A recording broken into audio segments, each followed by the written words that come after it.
He had a reckless one-night stand with the most hated woman in town and never expected to fall madly in love. Hi, my beautiful family. Welcome to Mr. Peter Stories. Today is a beautiful day to connect with all of you, my precious family members. I hope everyone is having a blessed day filled with joy and happiness. First, let us begin with a beautiful prayer. Dear Lord, thank you for bringing this wonderful family together. Please bless each and every member watching from different corners of the world. Keep them safe, healthy, and happy. Guide us all on this beautiful journey of storytelling and sharing. Bless our time together today. Amen. Now, my dear family, I would love to know where each of you is joining from. Are you watching from the United States, home of the beautiful American beauty rose? The United Kingdom, where the Tudor rose blooms proudly? South Africa, where the magnificent King Protea grows? Canada, with its lovely white trillium? Australia, blessed with the golden wattle? The beautiful Caribbean islands, where each nation has its special flower? Jamaica, with the vibrant lignum vitae? Trinidad and Tobago, with the stunning Chaconia? Barbados, with the magnificent pride of Barbados? The Bahamas, with its lovely yellow elder? Dominica, with the Bois Quaib? St. Lucia, with the rose and marguerite? Grenada, with the bougainvillea? Or perhaps another beautiful country?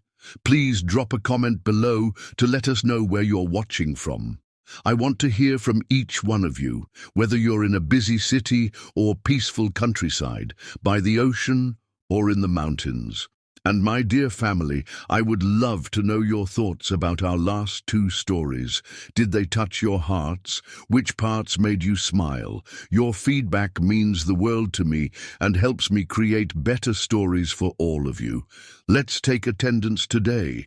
Please comment present below so I know you're here with us on this beautiful day. Remember, each one of you makes this family special and complete. Your presence brings joy to our storytelling community. With lots of love and blessings, Mr. Peter, please share your thoughts in the comments below.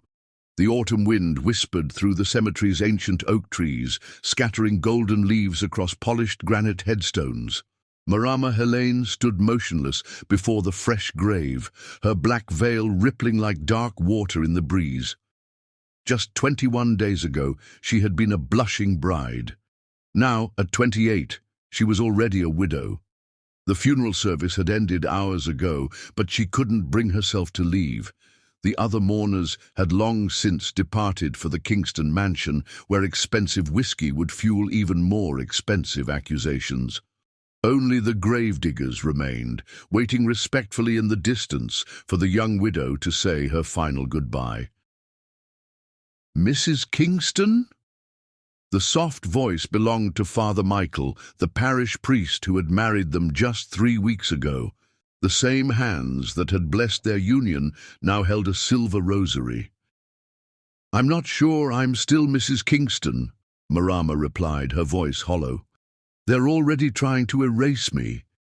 The priest's weathered face creased with concern. "The Lord works in mysterious ways, my child. James loved you deeply."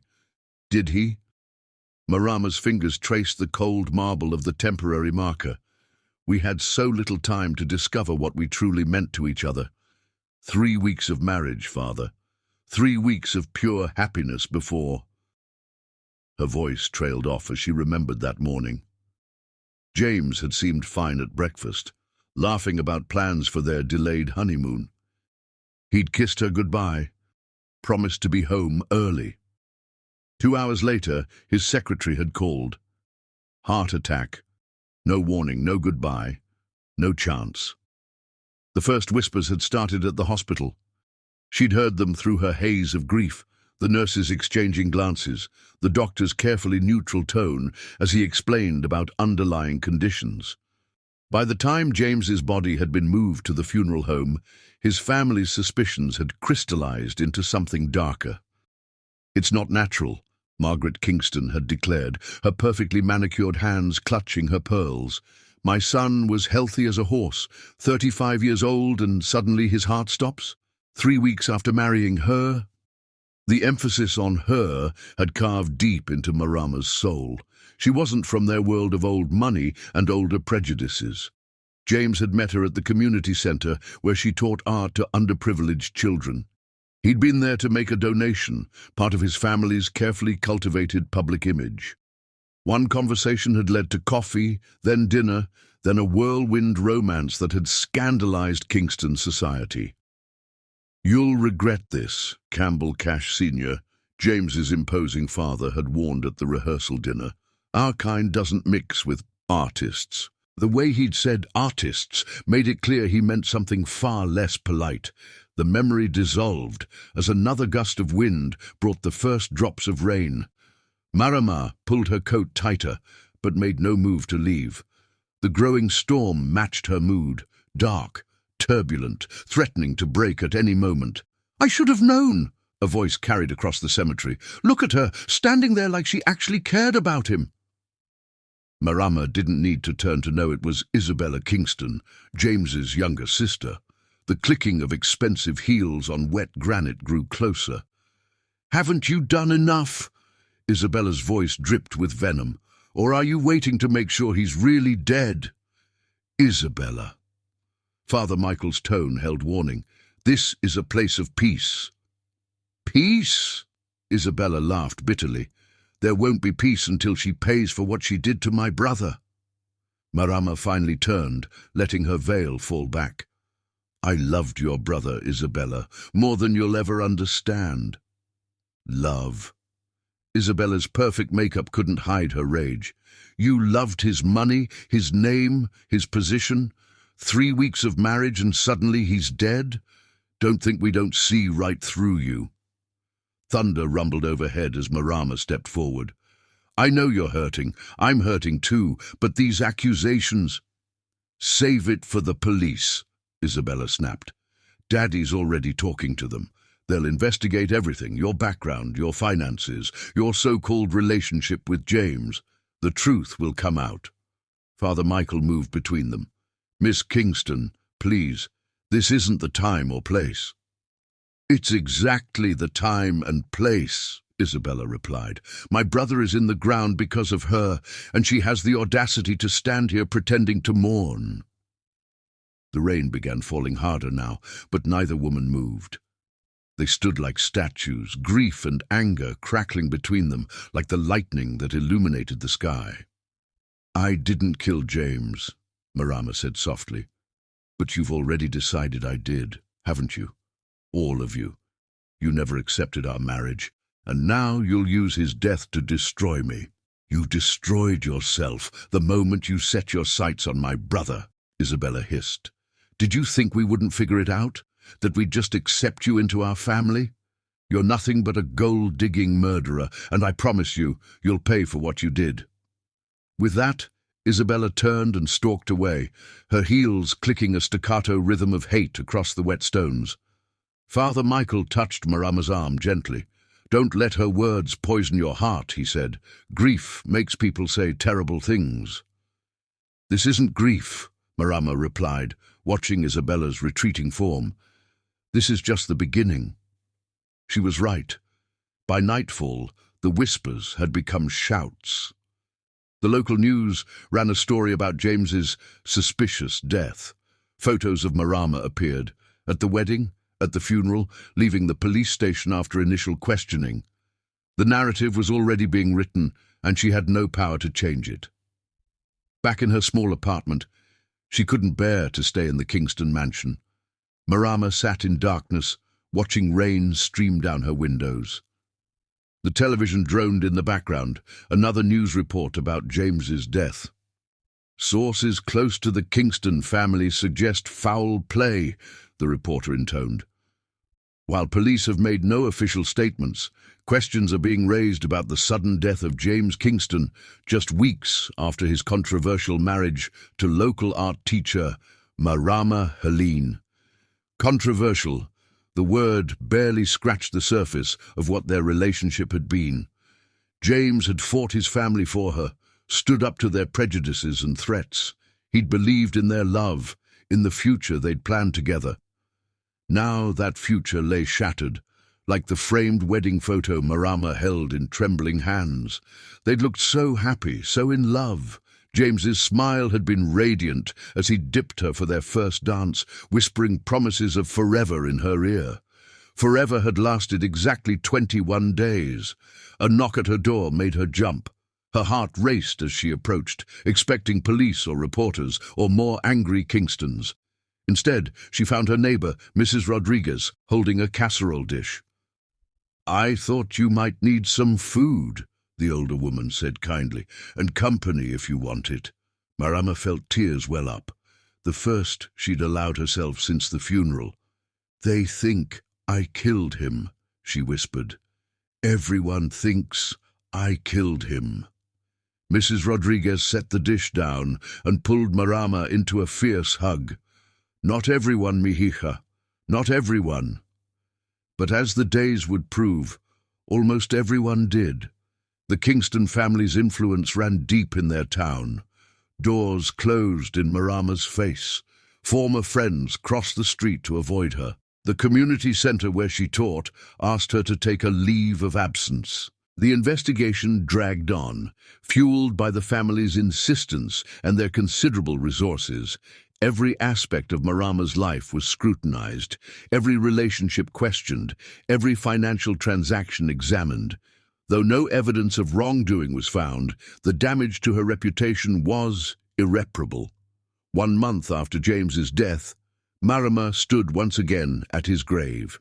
The temporary marker had been replaced by an elaborate headstone, the Kingston family name prominently displayed. Her own name was conspicuously absent, though she was still legally his widow. "I'll survive this," she promised the silent stone. "Whatever they do to me, however they try to break me, I'll survive." She didn't know then how prophetic those words would prove, or that salvation would come in the form of a stormy night and a stranded stranger. She couldn't have imagined that love would find her again, bringing with it both healing and heartbreak. For now, she was alone with her grief and her determination, a widow at 28, accused of a crime she didn't commit, facing a future that seemed as dark as the clouds gathering overhead. Thunder rolled across the heavens as Marama left the cemetery for the last time. She wouldn't return until years later, when the truth had finally come to light and she had found a love that defied all expectations. But that was still to come. For now, she walked alone through the gathering storm, her black dress a moving shadow against the darkening sky, while behind her James Kingston's grave kept its secrets. And ahead, fate was weaving the threads that would lead her to redemption. The rain began to fall, washing away her footprints but not her determination. She would survive this, she would prove them wrong, and somewhere in the future, love waited to heal her shattered dreams. Chapter 2. The Accusation. The marble halls of the courthouse echoed with whispers as Marama Helene walked through the security checkpoint.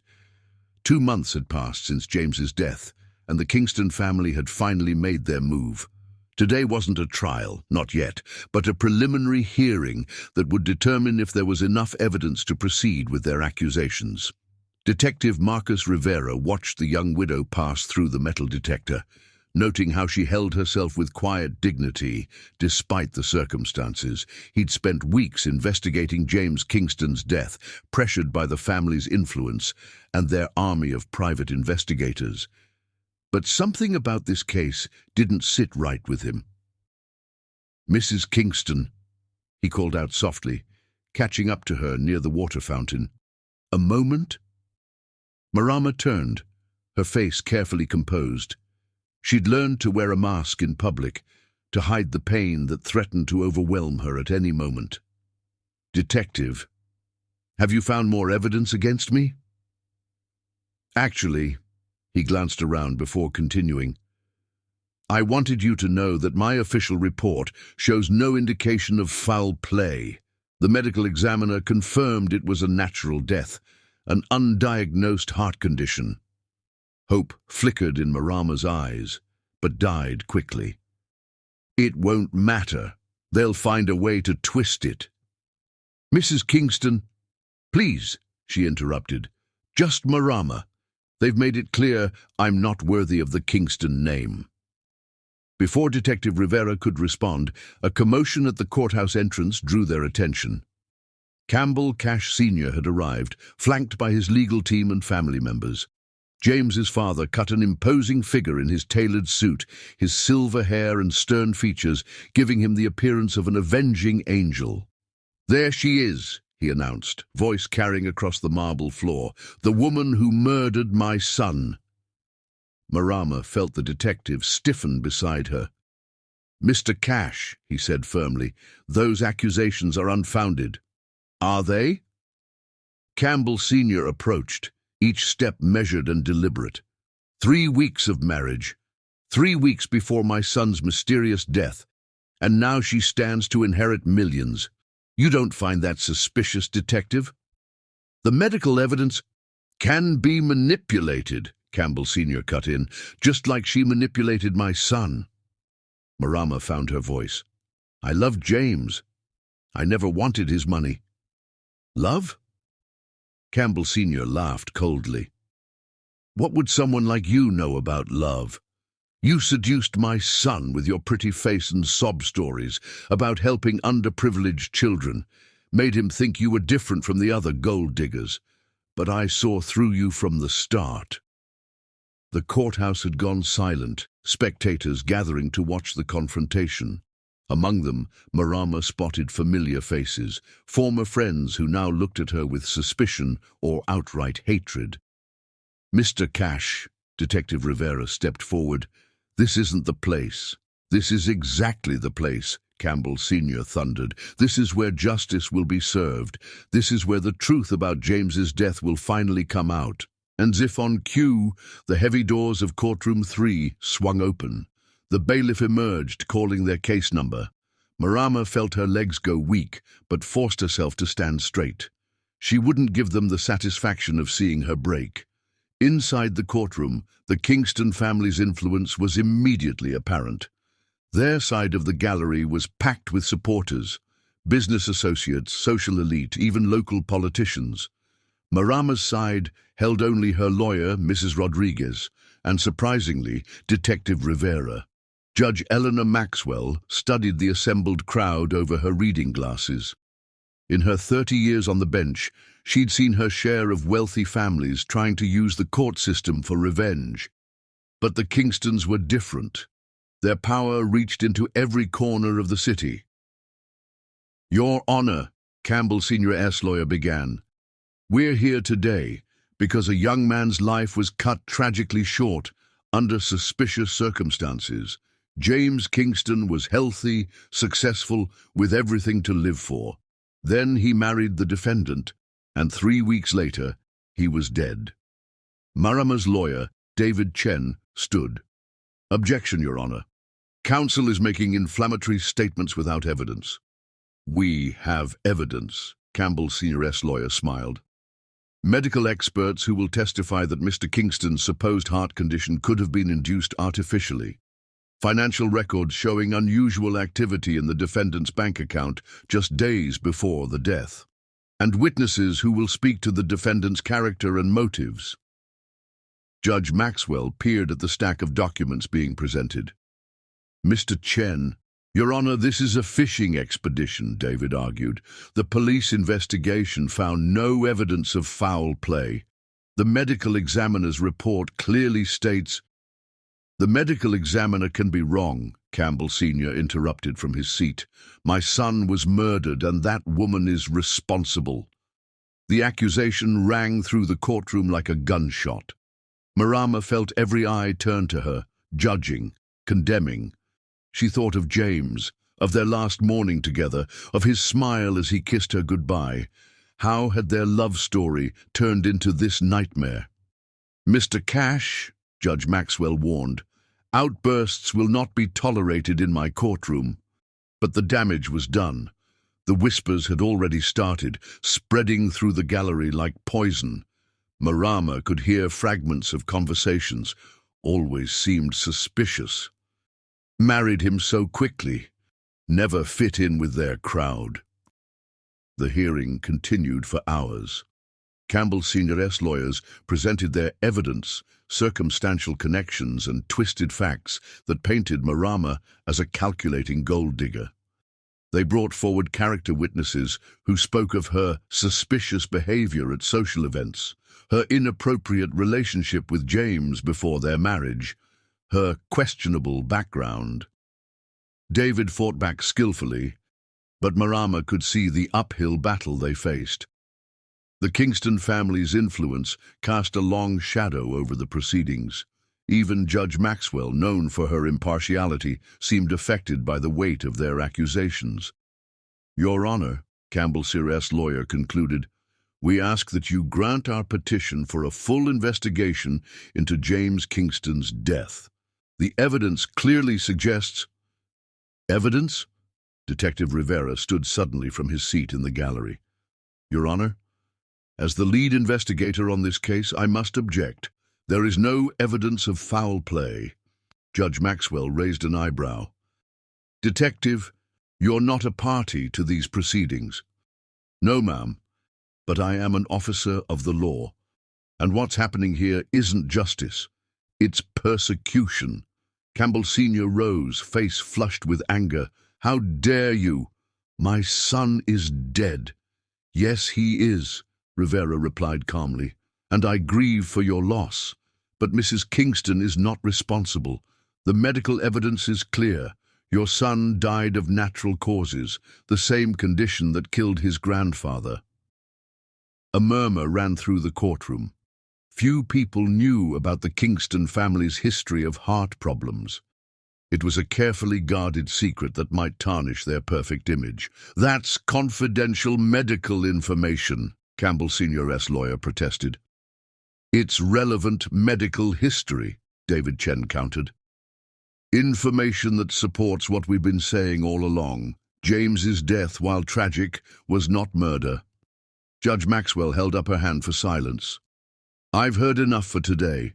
I'll review the submitted materials and make my decision about proceeding with a full investigation." As the courtroom began to empty, Isabella Kingston approached Marama. "You may have fooled them," she hissed, "but we know what you did, and we'll never stop until you pay for it." Marama met her gaze steadily. "I didn't kill your brother, Isabella. I loved him, and somewhere deep down, you know that's true." "The only thing I know," Isabella replied, "is that you're going to lose everything. We'll make sure of it."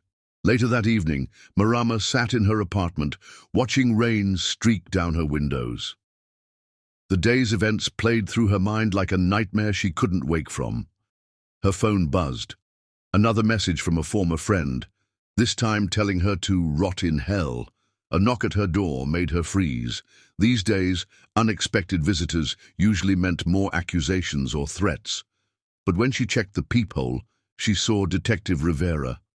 "I'm sorry to disturb you," he said when she opened the door, "but there's something you should know." He handed her a file, medical records, bank statements, witness interviews. "The Kingston family is powerful," he explained, "but they're not above the law. Keep these safe. If they push for a trial, this evidence will help prove your innocence." Marama took the file with trembling hands. "Why are you helping me?" Rivera's expression softened. "Because I've seen too many powerful families destroy innocent lives. What they're doing to you, it's not right." After he left, Marama read through the documents. Each page confirmed what she'd known all along. James's death had been a tragic accident, not murder. But would the truth be enough against the Kingston family's influence and determination to destroy her? She walked to her bedroom window, pressing her forehead against the cool glass. The city lights blurred through her tears, creating halos in the darkness. Somewhere out there, the Kingstons were plotting their next move, gathering more ammunition for their campaign of destruction. But Marama had survived worse than their accusations. She'd grown up fighting for everything she had, and she wouldn't let them break her now. James had loved her for her strength, her determination, her refusal to back down from what she believed in. Thunder rumbled in the distance, heralding another storm. Marama thought of James, of their brief time together, of the love they'd shared that his family couldn't understand. She would fight their accusations, protect his memory, and prove that their love had been real. What she didn't know, couldn't know, was that fate had other plans. On another stormy night, not far in the future, a different man would seek shelter at her door, and with him would come a chance at love again, though that love would bring its own storms to weather. For now, she stood alone in her darkened apartment, surrounded by evidence of her innocence that might never matter to those determined to believe her guilty. Outside, the city continued its relentless pace, indifferent to the drama unfolding in its midst. The accusations had been made, the battle lines drawn. Marama Helene, widow and accused, faced a future uncertain as the gathering storm. But in her heart, she held on to one truth that no one could take away. She had loved James Kingston truly, deeply, completely. And somewhere in the darkness, destiny was already weaving the threads that would lead her to a different kind of love, one that would defy all accusations and prove that sometimes the heart's greatest victories come after its deepest wounds. The storm broke over the city, rain washing away the day's pain, but not its memory. Tomorrow would bring new battles, new accusations, new wounds to heal. But for tonight, Marama let herself remember James's love, let it strengthen her for the fights ahead. She didn't know it yet, but this was just the beginning of her story. The accusations that threatened to destroy her would ultimately lead her to a love more powerful than anything she could imagine. But that was still to come. For now, she stood vigil in her lonely apartment, while outside, the storm raged on. And somewhere in the city, a man named Campbell Cash lived his life, unaware that destiny was already drawing them together. Chapter 3. Stormy Night. Lightning split the sky as Campbell Cash cursed his luck. His Rolls-Royce Phantom, usually the epitome of reliability, had chosen this moment, in the middle of the worst storm of the year, to betray him. The engine sputtered once more before dying completely, leaving him stranded on a winding road lined with ancient oaks and forgotten mansions. "Harrison," he barked into his phone, "where exactly am I?" The static-filled response from his driver did nothing to improve his mood. "What do you mean you can't access my location? I pay enough for this security system to track me on the moon." Another crack of lightning illuminated the road ahead, revealing an iron gate partially hidden by overgrown vegetation. Beyond it, barely visible through the curtain of rain, stood a Victorian mansion. A single light burned in an upstairs window, a beacon in the gathering darkness. Campbell squinted through the windshield, trying to make out any identifying markers. The gate's elaborate metalwork spelled out a name he knew too well. Kingston. Of all the places, he muttered, remembering the headlines from months ago. This was the infamous Kingston estate, where the scandal of James Kingston's death and his widow's alleged involvement had captivated the city's elite. Campbell had avoided the drama, too focused on his own empire-building to concern himself with society gossip. Thunder shook the car as he weighed his options. His phone showed no signal, the storm was worsening, and the nearest town was miles away. That lit window offered his only hope for shelter. Grabbing his briefcase and luxury umbrella, which immediately turned inside out in the wind, Campbell made his way to the gate. It creaked open at his touch, years of neglect evident in its rusty hinges. The gravel driveway crunched under his Italian leather shoes, now thoroughly ruined by the rain. The mansion loomed closer, its Victorian architecture both elegant and forbidding in the storm's wild light. Paint peeled from the wooden trim, and several shutters hung askew, telling a story of faded grandeur, yet that single light burned steady and warm, drawing him forward like a moth to flame. Campbell mounted the steps to the wraparound porch, his soaked suit clinging uncomfortably to his athletic frame. Up close, he could see signs of recent care: swept floors, trimmed plants near the door, fresh paint on the railing. Someone was maintaining at least this part of the property. He raised his hand to knock, then hesitated. The infamous Mrs. Kingston might be behind this door. The woman his social circle had condemned as a gold-digging murderer. The rational part of his brain suggested finding shelter elsewhere. But another crack of lightning made the decision for him. His knock echoed through the house. For a long moment, only the storm answered. Then soft footsteps approached from within.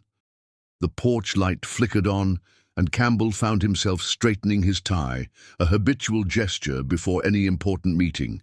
The door opened a crack, secured by a heavy chain. In the narrow gap, he caught a glimpse of dark eyes and caramel skin. "Who are you?" a woman's voice demanded, wariness evident in every syllable. "Campbell Cash," he replied, letting his name carry its usual weight. "My car broke down.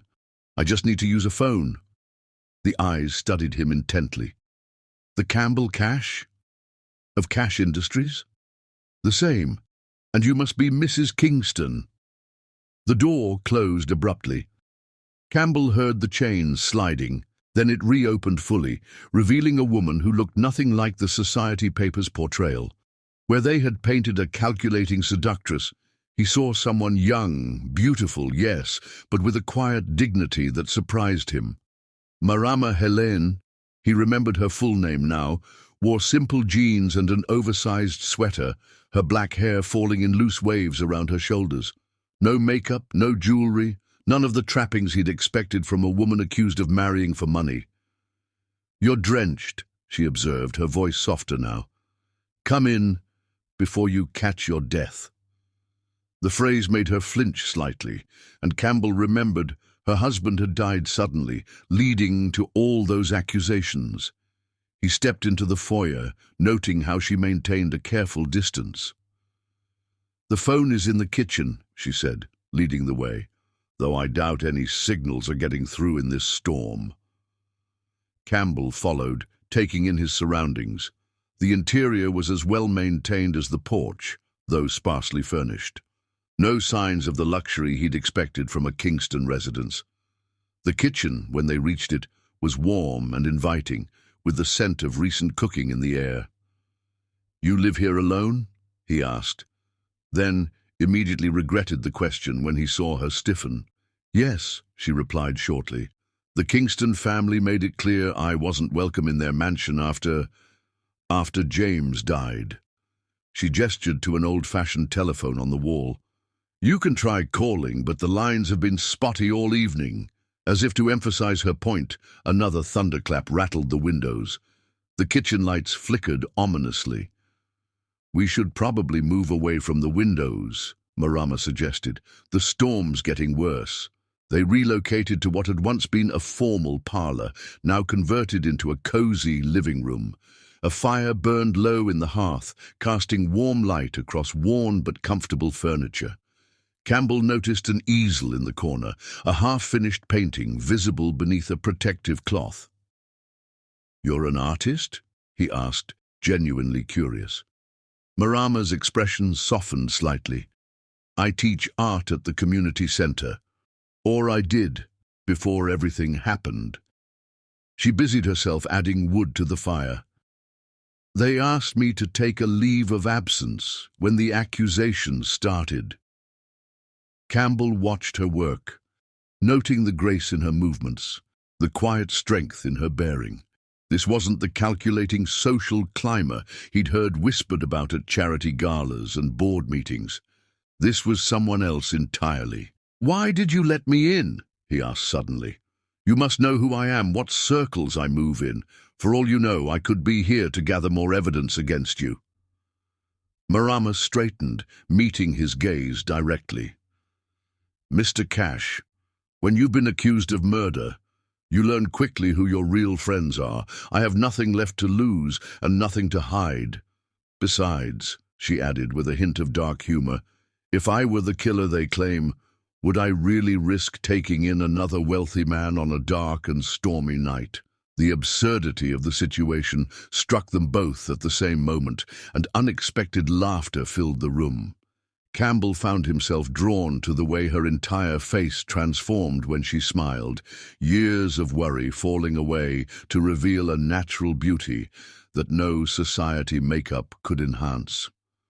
A particularly violent gust of wind howled through the eaves, making Marama jump.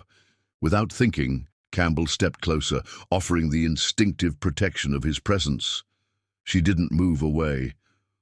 "The storms," she said quietly, "they remind me of the night James died." It was raining then too. Campbell struggled with an unfamiliar urge to comfort her. "I'm sorry. I didn't know him well, but losing someone so suddenly—" "Do you believe I killed him?" she asked abruptly, turning to face him. Their proximity was suddenly electric, charged with something neither of them had expected to find on this stormy night. "I don't know you," Campbell replied honestly. "But no, looking at you now, I don't believe you killed anyone." Marama's eyes filled with tears she refused to let fall. "You'd be the first person from your world to say that." Another thunderclap shook the house, and the lights went out completely. In the darkness, Campbell felt Marama's hand grasp his arm, an instinctive reaction to the sudden blackness. The fire provided the only illumination now, casting dancing shadows across their faces. "I should check the fuse box," Marama said, but made no move to release his arm. "It's probably the storm," Campbell replied, equally reluctant to break their connection. In the firelight, with her face tilted up to his, he could see why James Kingston had defied his family to marry her. There was something utterly authentic about her, a quality rare in his world of practiced smiles and calculated marriages. The wind howled louder, rain lashing against the windows like nature's own accusation. But in that moment, in the warm circle of firelight, Campbell Cash, billionaire CEO, notorious deal-maker, man who trusted no one, felt something crack in his carefully constructed armor. "Tell me," he said softly, "tell me what really happened that night." And so she did. As the storm raged outside, Marama told him about James, about their whirlwind romance, about the 3 weeks of perfect happiness before tragedy struck. She spoke of the accusations, the betrayals, the lonely months of fighting to preserve not just her freedom, but her very identity. Campbell listened, really listened, something he hadn't done in years. He heard not just her words, but the pain beneath them, the strength it took to survive when the world had already decided your guilt. Without realizing it, he'd moved closer, drawn by the honest emotion in her voice. "I loved him," she concluded simply. "Not his money, not his name, just him. And now I'll spend the rest of my life being punished for that love." The fire had burned low, casting more shadows than light now. In the darkness, Campbell found himself reaching for her hand. "Not if I can help it," he said, surprising himself with the fierce protectiveness in his voice. Marama looked up at him, startled by his tone. Their eyes met in the firelight, and something electric passed between them, something neither had expected to find on this stormy night. The moment stretched, charged with possibility. Then another crack of thunder made Marama jump, accidentally stepping closer to Campbell. His arms went around her automatically, offering comfort and finding something else entirely. Time seemed to stop. The storm faded to background noise as they stood there, two strangers connected by circumstance and something deeper neither dared name. Campbell could feel her heart racing, matching the rapid beat of his own. "We shouldn't," Marama whispered, but made no move to pull away.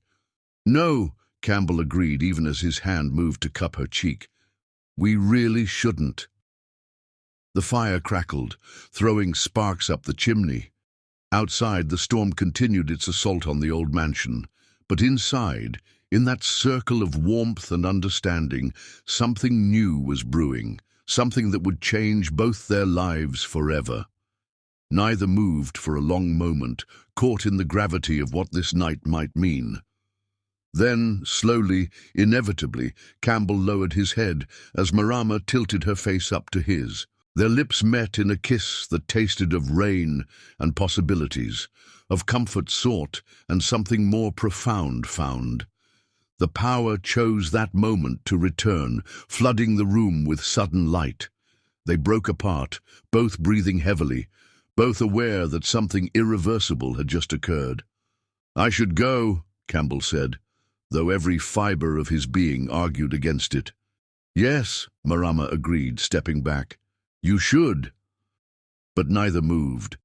The storm still raged, the night was still young, and in that moment, standing in a forgotten mansion with a woman he'd just met, Campbell Cash felt more alive than he had in years.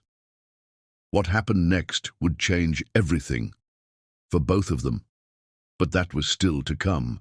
For now, they stood in the warm light, two souls who had found each other on a stormy night, unaware that fate had much bigger plans in store. Outside, the wind howled its secrets to the darkness, while inside, a new story was just beginning to unfold. Chapter 4. Unexpected Shelter.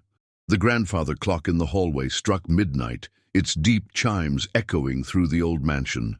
Marama stood at the living room window, watching rain cascade down the glass, while behind her, Campbell Cash added another log to the dying fire.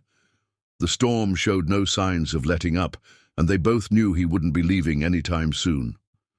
"Your security team must be worried," she said, trying to maintain some semblance of propriety, despite the electricity still crackling between them from that unexpected kiss. "They're used to me disappearing," Campbell replied, his voice carrying that hint of roughness that made her pulse quicken, though I doubt they'd expect to find me here, of all places. Marama turned from the window, studying him in the firelight. He'd removed his wet suit jacket and rolled up his sleeves, revealing powerful forearms tanned from days spent on his yacht. The casual display of strength should have made her nervous. She'd grown wary of powerful men since James's death, but something about Campbell put her at ease. "Why did you really let me in?" he asked, echoing his earlier question. "The truth this time." Marama considered her answer carefully. "Because when I looked through that peephole, I saw something familiar in your eyes. Loneliness, maybe, or understanding."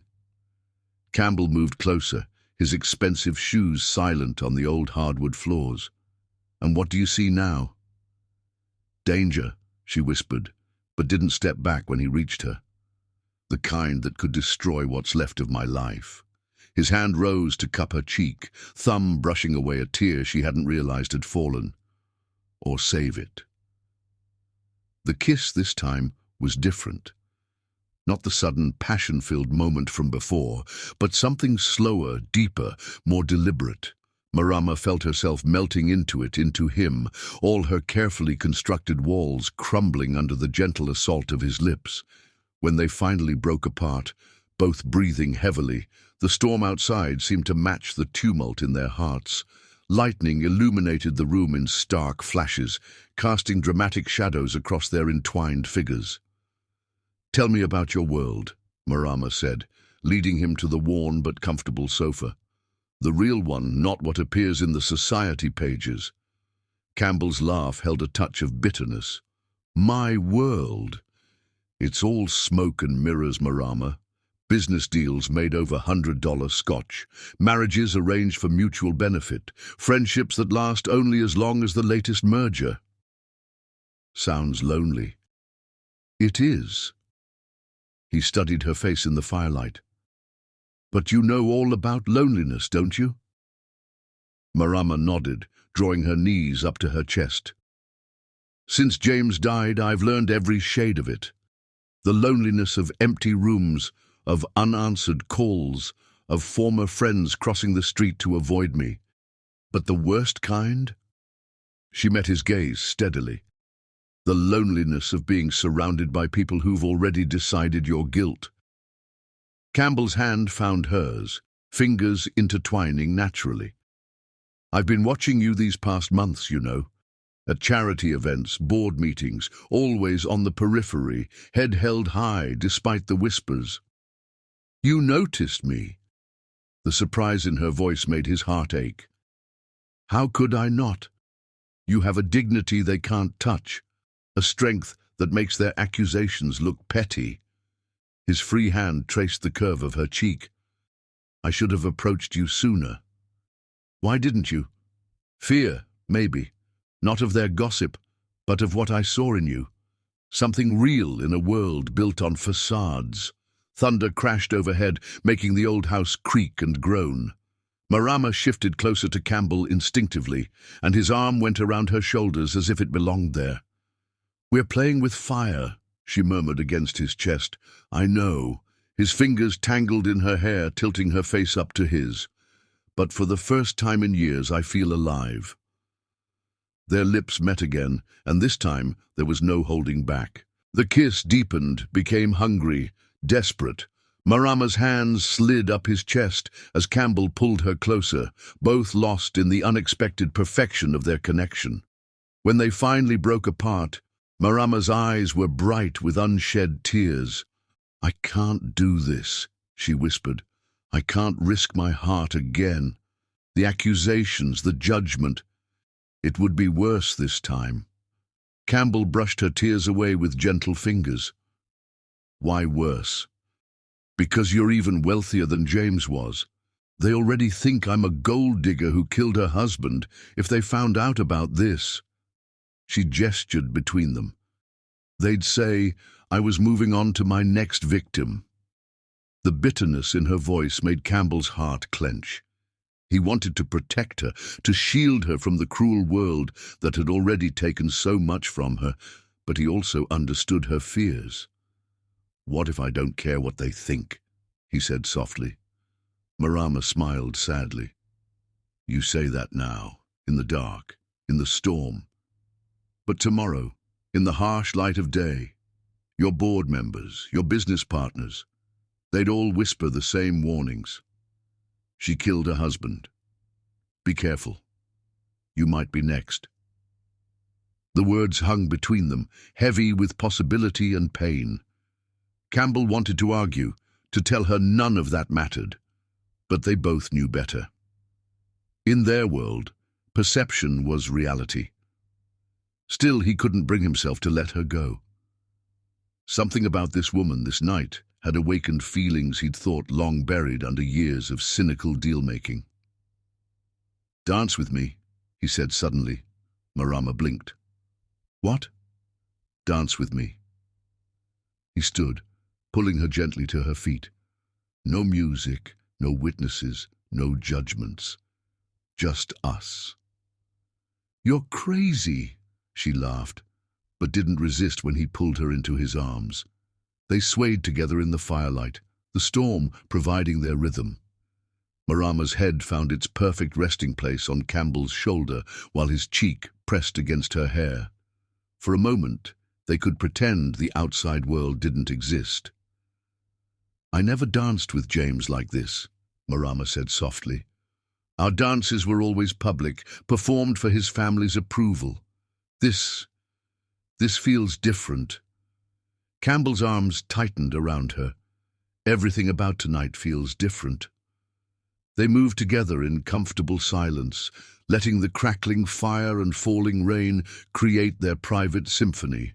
In that moment, both felt the weight of their separate worlds lifting, replaced by something new and fragile and beautiful.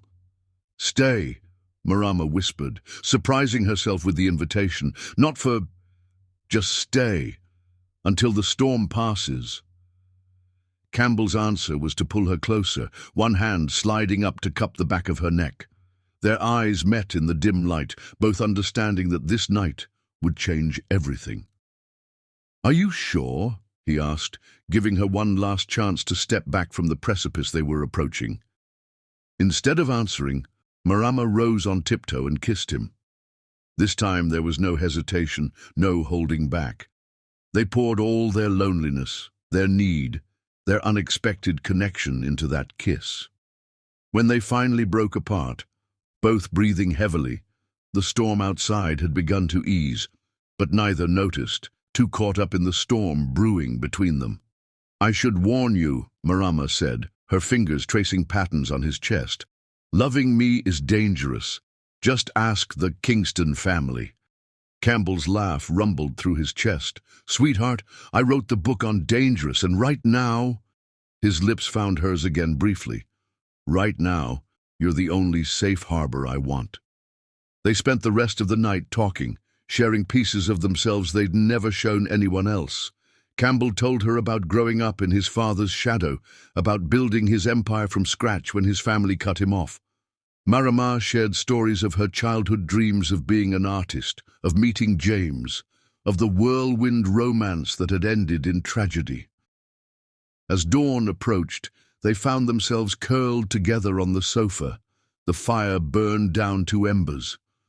Marama's head rested on Campbell's chest, his arms wrapped protectively around her. "What happens now?" she asked softly.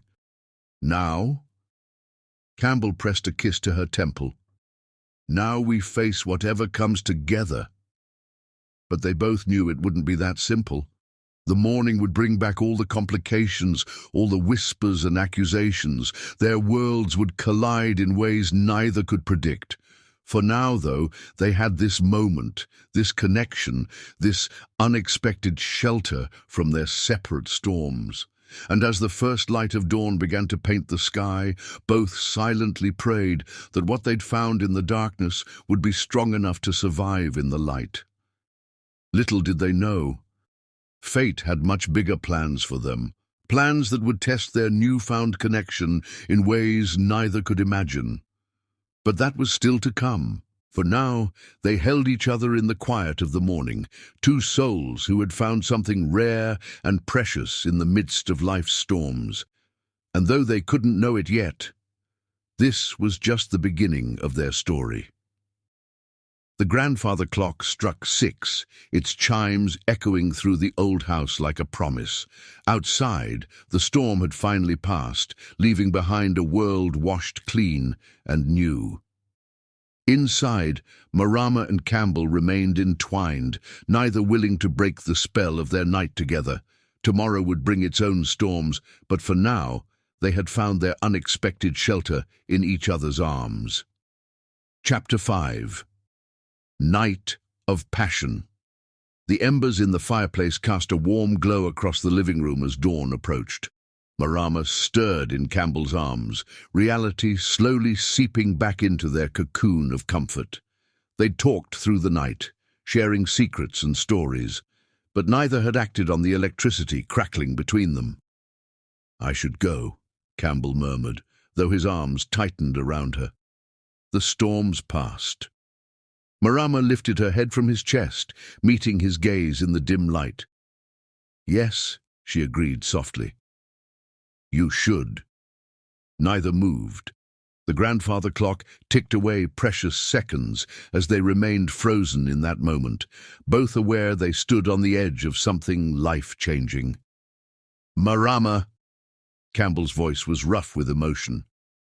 "Tell me to leave. Tell me this is too complicated, too dangerous." Instead of answering, she reached up and traced his jaw with gentle fingers. The simple touch ignited something primal in Campbell. His hand caught hers, bringing her fingers to his lips. "Last chance," he warned, pressing kisses to her fingertips. "Once I start, I won't be able to stop." Marama's response was to rise up and capture his lips with hers. The kiss deepened immediately, months of loneliness and need pouring into their connection. Campbell's hands tangled in her hair as she pressed closer, erasing any remaining space between them. "Wait," he gasped, pulling back slightly. "Are you sure? Your reputation—" "My reputation," Marama laughed bitterly. They already think I'm a black widow. What's one more wealthy man in my web? Campbell framed her face with his hands, forcing her to meet his gaze. Don't make light of this. What's happening between us is real. The fierce sincerity in his voice brought tears to her eyes. That's what scares me, she whispered. I can handle their hatred, their accusations, but this, feeling something real again, that terrifies me. Then let me show you there's nothing to fear. Campbell's thumbs brushed away her tears. Let me prove that what we've found here is worth any risk. Their next kiss was slower, deeper, filled with promise. Marama melted into him, all her doubts washing away under the tide of emotion. Campbell awakened in her. His hands skimmed down her sides, leaving trails of fire in their wake. The bedroom, she murmured against his lips. Upstairs. Campbell stood, lifting her effortlessly into his arms. She wrapped her legs around his waist as he carried her toward the grand staircase, their kisses growing more urgent with each step. The master bedroom, like the rest of the house, showed signs of Marama's artistic touch, soft colors, comfortable furnishings, and several of her paintings adorned the walls. But neither noticed the decor as they tumbled onto the bed, too lost in each other to care about their surroundings. You're beautiful, Campbell breathed, watching moonlight play across her skin as he slowly undressed her. So damn beautiful. Marama's hands weren't idle, making quick work of his shirt buttons. You're not so bad yourself, she teased, running her fingers over his muscled chest. Their laughter turned to sighs as skin met skin. Campbell took his time, exploring every inch of her with reverent touches and tender kisses. When he finally joined their bodies, the connection felt like coming home. Later, as false dawn painted the sky in shades of pearl and gold, they lay tangled in sheets and each other. Campbell traced lazy patterns on Marama's bare shoulder while she played with his fingers, both content in their shared silence. "What are you thinking?" he asked finally, pressing a kiss to her temple. "That I should regret this," she replied honestly. "But I don't. Not even a little." Campbell's arms tightened around her. "Good, because this is just the beginning." Marama propped herself up on an elbow, studying his face in the growing light. "Campbell, you know this can't last. Your world, my reputation, it would never work. Watch me make it work." His voice held that commanding tone that had built his empire. "I don't care what anyone thinks. I want you in my life. Even when they warn you about me, when they tell you I'm dangerous. Especially then." He rolled them over, pinning her beneath him. "Let them talk. I know the truth about you now." Marama's hands came up to frame his face. "And what truth is that? That you're the strongest, most genuine person I've ever met." His lips brushed hers softly. "That what happened to James was a tragedy, not a crime. That you deserve to be loved without fear or judgment." Tears spilled down her cheeks as his words touched something deep inside her. Campbell kissed them away, then captured her lips in a kiss that promised everything. Their second joining was slower, more deliberate. They took their time exploring, learning each other's bodies and responses. Every touch, every kiss, carried the weight of growing emotions neither was ready to name. The sun had fully risen by the time they finally dozed off, wrapped in each other's arms. But their peaceful rest was short-lived. A loud knocking from downstairs jolted them awake. Marama sat up, clutching the sheet to her chest. "Who?" "Mrs. Kingston?" a familiar voice called up. "It's Detective Rivera. I have some new information about your case."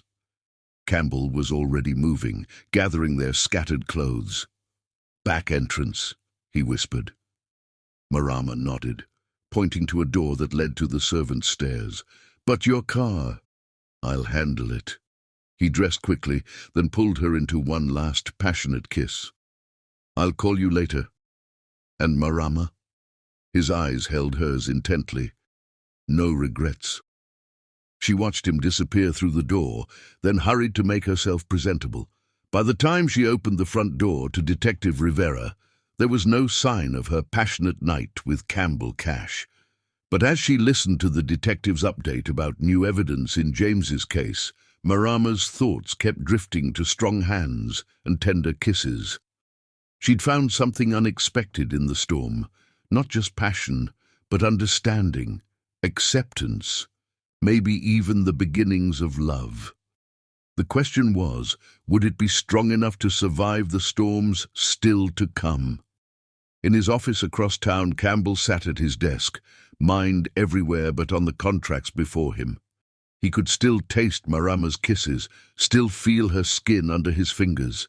For the first time in years, his carefully ordered world felt alive with possibility.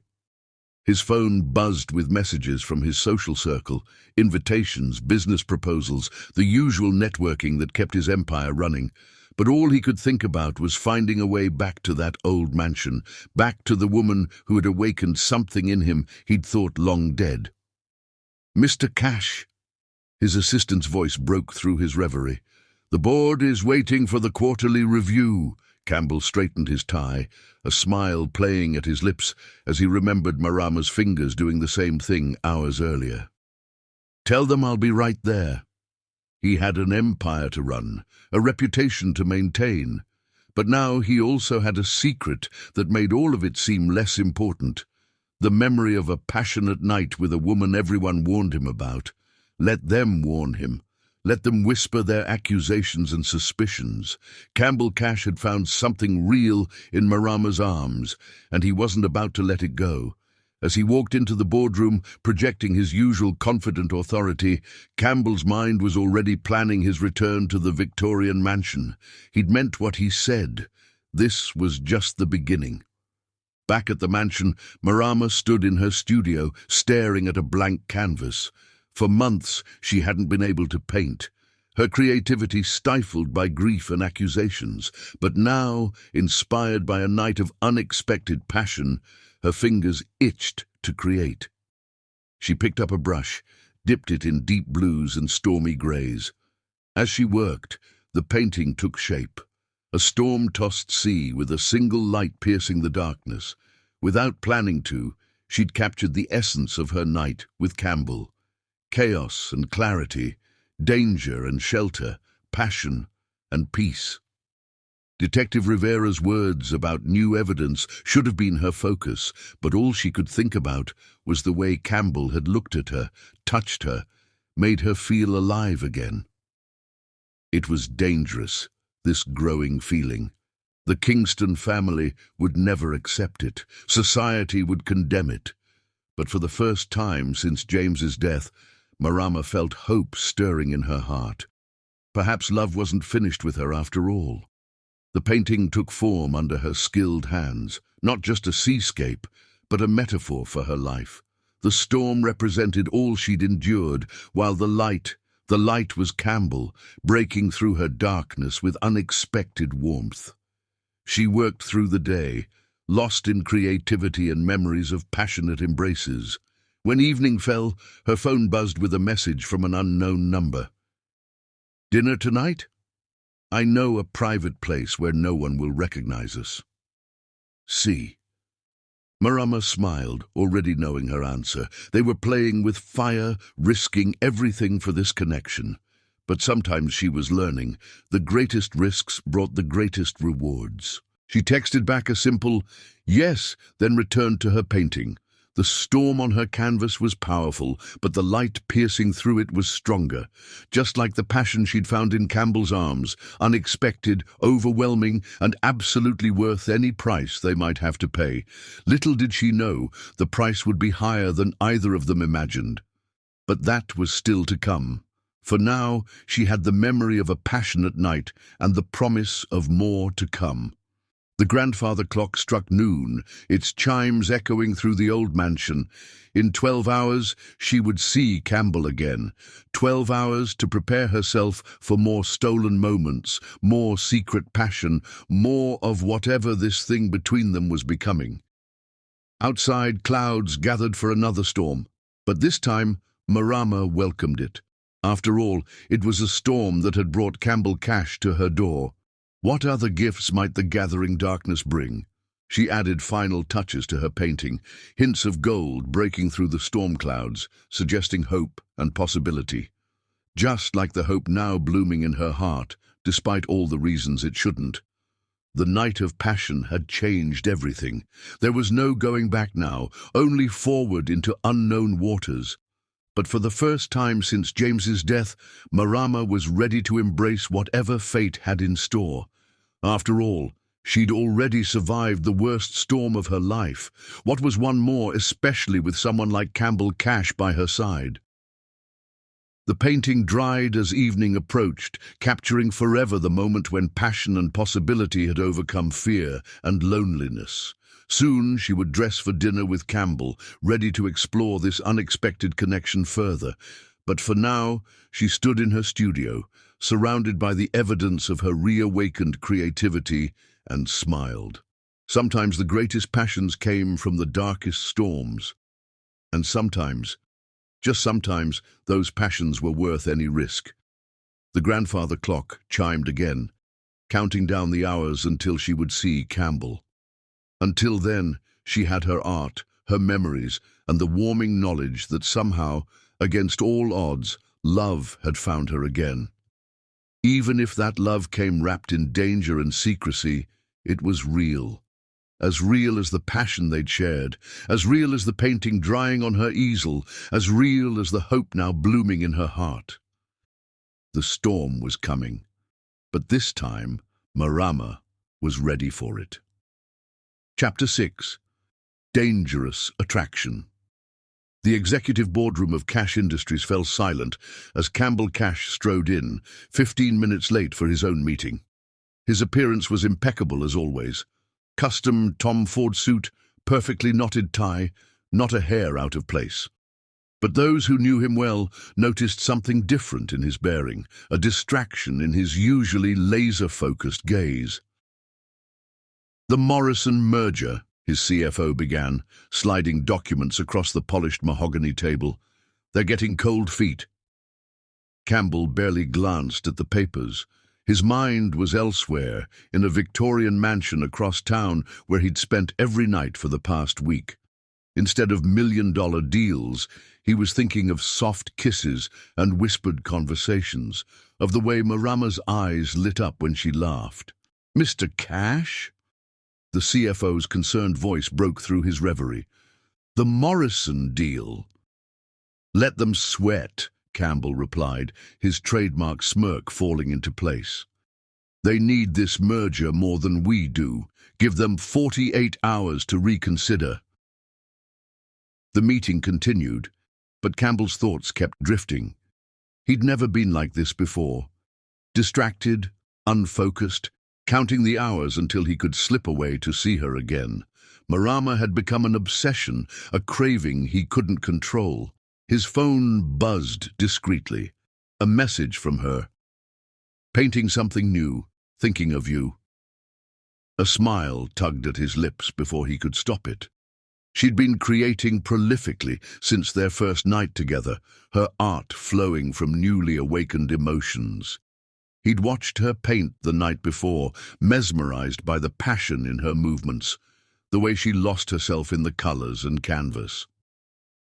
"If there's nothing else," he stood abruptly, cutting short a presentation about quarterly projections. "I have another appointment." His executive team exchanged glances but knew better than to question him. Campbell Cash didn't explain himself to anyone. 20 minutes later, his Rolls-Royce pulled up to the now familiar gates of the Kingston estate. The property looked different in daylight. Still grand, but touched by decay like a dowager queen fallen on hard times. Campbell had offered to have it restored, but Marama refused. "Some things should stay weathered," she'd said. "It keeps them honest." He found her in her studio, paint splattered and beautiful. Afternoon sunlight streamed through the tall windows, catching the gold highlights in her hair. She didn't hear him enter, too absorbed in the massive canvas before her. Campbell stood quietly, watching her work. The painting was abstract, swirling colors that somehow captured the essence of their relationship. Passion and danger, beauty and risk, all intertwined on the canvas like their increasingly entangled lives. "You're early," Marama said without turning around. She always seemed to sense his presence now. Couldn't stay away. He moved behind her, arms sliding around her waist. "The board thinks I'm losing my mind." "Are you?" She leaned back against him, brush still poised over the canvas. "Completely." His lips found that sensitive spot behind her ear. "Absolutely. Deliciously." Paint and brushes clattered to the floor as Marama turned in his arms. Their kiss was hungry, desperate, the same intensity that marked every encounter since that first stormy night. "We should be more careful," she murmured against his lips. "Someone will notice." "Let them." But even as he said it, Campbell knew the risks. His empire was built on reputation and trust. Being linked to the notorious Black Widow of Kingston Street could destroy everything he'd built. Not that he cared in moments like this, with Marama warm and willing in his arms. The paint on her hands stained his expensive suit as she pulled him closer, but Campbell was beyond caring about anything except the taste of her lips and the soft sound she made when he touched her. They made love there in the studio, sunlight painting patterns across their entwined bodies. Afterward, lying on the paint-splattered dropcloth, Marama traced lazy patterns on Campbell's chest. "This can't last," she said softly. "You know that, right? Watch me make it last." He caught her hand, pressing kisses to her palm. "I'm not giving you up. Your board members, your business partners, they'll all say the same things. That I'm dangerous, that I killed James for his money, and I'll do the same to you." Campbell propped himself up on an elbow, studying her face. "Do you know what I see when I look at you? Not the woman they whisper about. I see strength, passion, an artist who pours her soul onto canvas, a woman who's survived hell without letting it break her spirit." Tears sparkled in Marama's eyes. "Don't make me fall in love with you, Campbell Cash. I couldn't survive losing everything again." Instead of answering, he kissed her, a kiss that promised protection, devotion, a future neither of them dared name yet. When they finally broke apart, both were breathing heavily. "Come to dinner with me," he said suddenly. "Tonight, in public." Marama stiffened. "You can't be serious." "Absolutely serious. The new French place downtown. Let me show the world I'm not ashamed to be seen with you. Your reputation means nothing compared to watching you hide away in this old house." He stood, pulling her up with him. "Get dressed up. Let me show you off." Hours later, Marama stood before her mirror, smoothing the silk of her black cocktail dress. She'd bought it months ago, before James's death, for some charity function they never attended. Now it felt like armor for the battle ahead. Campbell's Rolls-Royce arrived precisely at 8. He stepped out himself instead of sending his driver to the door, a statement in itself. When Marama opened the door, his appreciative whistle made her blush. "You're stunning," he said, drawing her into a kiss that threatened to derail their dinner plans entirely. The restaurant was exactly as exclusive as she'd expected, the kind of place that didn't need a sign out front, because if you had to ask, you couldn't afford it. Heads turned as Campbell led her to their table, whispers following in their wake. "Isn't that the Kingston Widow? Cash Industries CEO? Can't believe he'd risk." Campbell ignored them all, focusing entirely on Marama. He ordered wine, recommended the chef's specialties, kept up a stream of entertaining stories about his business adventures. But under the table, his hand found hers, squeezing reassuringly. They were halfway through their entrees when Isabella Kingston walked in. Marama saw her first, James's sister, arm in arm with some society bachelor, stopping dead in her tracks at the sight of them. The color drained from Isabella's face, replaced by a fury that made her beautiful features ugly. "Well," Isabella's voice carried across the quiet restaurant. "I see you've found your next victim." Campbell started to rise, but Marama's hand on his arm stopped him. "Don't," she whispered. "She's not worth it." But Isabella was already approaching their table, her date trailing awkwardly behind. "Campbell Cash," she said, voice dripping with false concern. "I hope you've updated your life insurance. My brother did, just before he married her." The restaurant had gone silent, all eyes on their table. Campbell's jaw clenched, but before he could speak, Marama stood. "Isabella," she said calmly, "I am so sorry for your loss. I loved James deeply, and his death broke my heart. But these accusations, this hatred, it won't bring him back." "How dare you speak his name?" Isabella hissed. "How dare you sit here in public, flaunting your new conquest while James is barely cold in his grave?" "That's enough." Campbell's voice was quiet but carried unmistakable authority.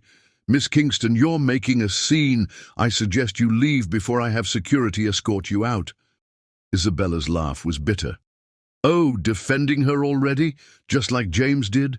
Well, don't say you weren't warned when she—" "When I what?" Marama interrupted, her voice steady despite her trembling hands. "When I kill him too? Is that what you were going to say? Because that's what this is really about, isn't it? You can't accept that James died of natural causes. You need someone to blame." The silence in the restaurant was absolute now. Even the kitchen staff had stopped to watch the drama unfolding. "Natural causes?" Isabella's voice rose. "A healthy man in his 30s just happens to die weeks after marrying you, and now here you are, already moving on to another wealthy man?" Campbell stood then, his height and presence commanding attention. "Miss Kingston, I'm only going to say this once. Leave, now, or I'll make sure every door in this city closes in your face instead of Marama's." The threat in his voice was unmistakable. Isabella stepped back, finally seeming to remember who she was dealing with. Campbell Cash's influence dwarfed even the Kingston families. "You've been warned," she spat, turning on her heel. "Don't come crying when she shows her true colors." After she stormed out, the restaurant slowly returned to normal, though whispers continued to circulate. Campbell signaled for the check. "I'm sorry," Marama said softly. "I knew this would happen." "Don't apologize." He took her hand across the table. "You handled that beautifully. It will be all over town by morning." "Good." His thumb stroked her palm. "Let them talk. Let them see I'm not hiding you away like some dirty secret." But they both knew it wasn't that simple. As they left the restaurant, photographers who certainly hadn't been there earlier snapped pictures. By morning, their relationship would be front-page news. Back at the mansion, Marama stood at her bedroom window, watching Campbell's car disappear down the drive. He'd wanted to stay, but they both needed time to process the evening's events. Her phone was already buzzing with messages, some supportive, most not. The Kingston family's influence ran deep, and now she'd apparently set her sights on an even bigger target. In his penthouse across town, Campbell poured himself a scotch and stood at his floor-to-ceiling windows, looking out over the city lights. His phone, too, was filling with messages, concerned board members, nosy reporters, social connections choosing sides. He didn't care. The memory of Marama standing up to Isabella, defending their relationship with quiet dignity, only confirmed what he already knew. She was worth any risk, any cost to his reputation. Tomorrow would bring new challenges. The photos would hit the society pages, rumors would spread, business associates would question his judgment. But for the first time in his life, Campbell Cash was following his heart instead of his head. Because when he looked at Marama, he saw something real in a world of facades, something worth fighting for, something worth risking everything to protect. The dangerous attraction between them had become something deeper, stronger, more permanent. Let the world whisper, let them judge. Campbell had found something genuine in Marama's arms, and he wasn't about to let anyone tear them apart. Little did he know, the whispers were already starting. Warnings would soon reach his ears, poisoning their perfect connection with doubt and suspicion. But that was still to come. For now, separated by miles but connected by growing emotions, both Marama and Campbell stood at their respective windows, watching the city lights flicker like stars, each thinking of the other and the storm they'd just weathered together. It wouldn't be their last storm, but they were learning that sometimes the most dangerous attractions led to the strongest loves. And sometimes, just sometimes, those loves were worth any price the world demanded. Chapter 7.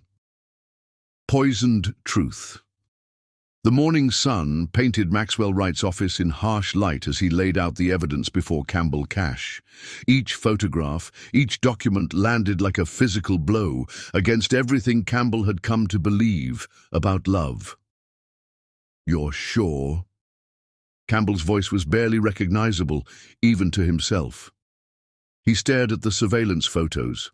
Marama entering a notorious pharmaceutical supplier's building just days before James Kingston's death. Triple-checked everything. Maxwell's expression held genuine regret. The supplier specializes in untraceable poisons that mimic natural causes. 3 days after this photo, she met with an offshore banker. Day after that, she took out an insurance policy on James Kingston's life. Campbell's fingers traced the grainy image of Marama in oversized sunglasses, hurrying from the building's shadow. He remembered how she'd looked just hours ago, sleeping peacefully in his bed, her artist's hands curled trustingly against his chest. "There's more." Maxwell hesitated, then produced a thick file. The Kingston family's private investigator had this original toxicology report, suppressed during the initial investigation, traces of a synthetic compound that causes heart failure. The same compound this supplier is known for. Why release this now? Campbell's mind raced, seeking alternatives, explanations, anything to combat the growing horror. Isabella Kingston approached one of our board members. Said if we didn't act on the information, they'd go public. Stock would plummet, the empire you've built. Maxwell let the implications hang. Campbell stood abruptly, moving to the window that overlooked the city. From 50 stories up, everything looked small, manageable. But this threatened to destroy not just his heart, but everything he'd built. "She's pregnant." The words fell like stones. "If what you're saying is true, then she's more dangerous than anyone imagined." Maxwell's voice softened with genuine concern. "Boss, you need to protect yourself. Legally, financially. Get out. Campbell, get out!" Alone in the office, Campbell pulled up security footage from his building's lobby. There was Marama just yesterday, laughing with the security guard, her artist's bag slung carelessly over one shoulder. Nothing in her manner suggested a calculating killer. But then, hadn't James's family said the same? That she'd played the perfect wife, the devoted partner, right until the moment. His phone buzzed, a message from her. "Missing you already. Studio's too quiet without you distracting me. Come over tonight." Each word felt poisoned now. How many similar messages had she sent James? How many times had she played the devoted lover while plotting destruction? Rain began to fall as his car wound through the city toward her mansion. The same route he'd taken that first stormy night, when his car had conveniently broken down near her door. Had even that been planned? Had everything between them been calculated? Marama opened the door, wearing one of his shirts, paint streaking her hands, her smile pure sunshine. "You're early. I was just finishing a new piece." Her voice died as she saw his expression. The smile faded, replaced by something wary, wounded. "What's wrong?" Campbell pushed past her into the foyer, the evidence file heavy in his hands. The house suddenly felt different, not the warm sanctuary of their love, but a killer's lair, where another wealthy man had drawn his last breath. "We need to talk." His voice was arctic. "About James Kingston's death." Marama's face went still. "What about it?" "The pharmaceutical supplier you visited 3 days before he died. The offshore account you opened. The insurance policy." Each accusation fell like a hammer blow. The poison that stopped his heart. "What are you talking about?" But her face had gone pale, her hands trembling slightly. "What poison?" Campbell threw the file onto her antique coffee table. Documents and photographs scattered like accusations, her eyes fixed on the surveillance photo, recognition flashing before she masked it. "I can explain." "Can you?" Rage and heartbreak twisted his voice. "Can you explain why you were meeting with someone known for selling untraceable poisons?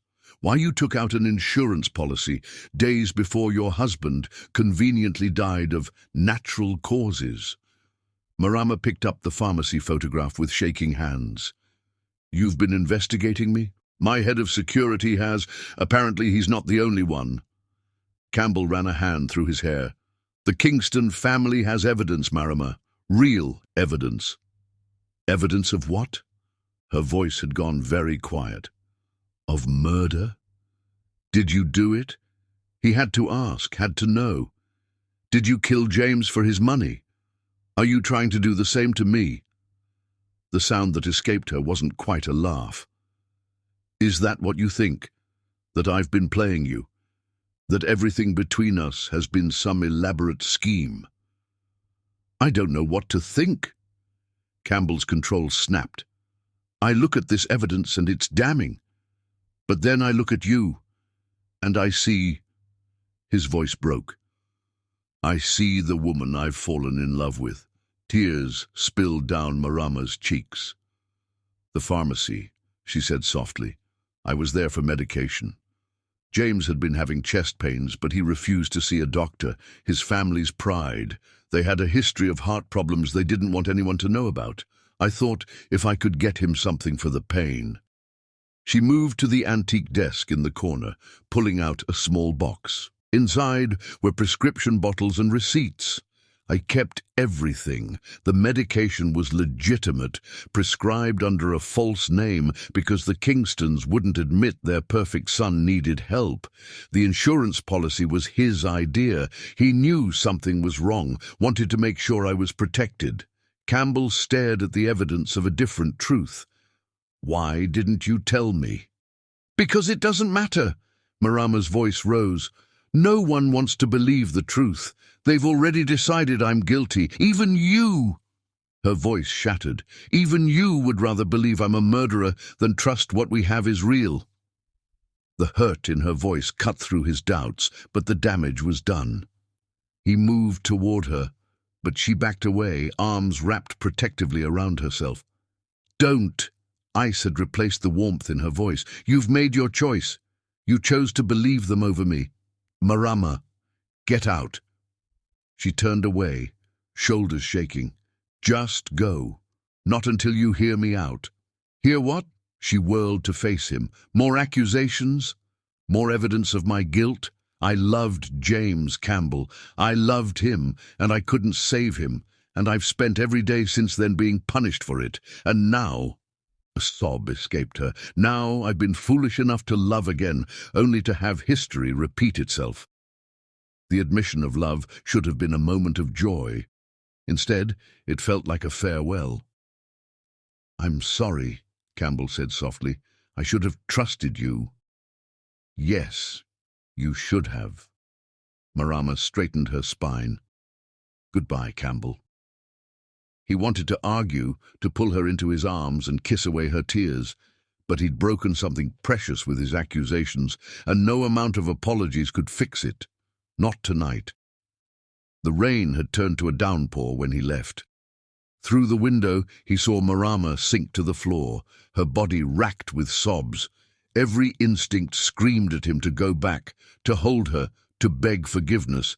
Instead, he got into his car and drove away, leaving behind the woman he loved and the truth he should have believed in. In his rearview mirror, A single light burned in the mansion's window, just like that first stormy night when he'd found shelter and love in an accused widow's home. Now he'd destroyed that shelter with his own doubts, his own failure to trust. The rain fell harder, matching the tears he finally let fall.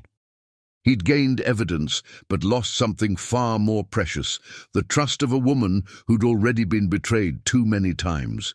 What he didn't know, couldn't know, was that in her silent grief, Marama was protecting more than just her broken heart. In her womb, new life was growing, a secret that would eventually bring them back together. But for now, they remained apart, separated by poison more lethal than any drug, the poison of doubt, of trust betrayed, of love wounded by suspicion. Thunder rolled across the city like nature's own accusation, while in two different locations, two hearts broke in perfect synchronization.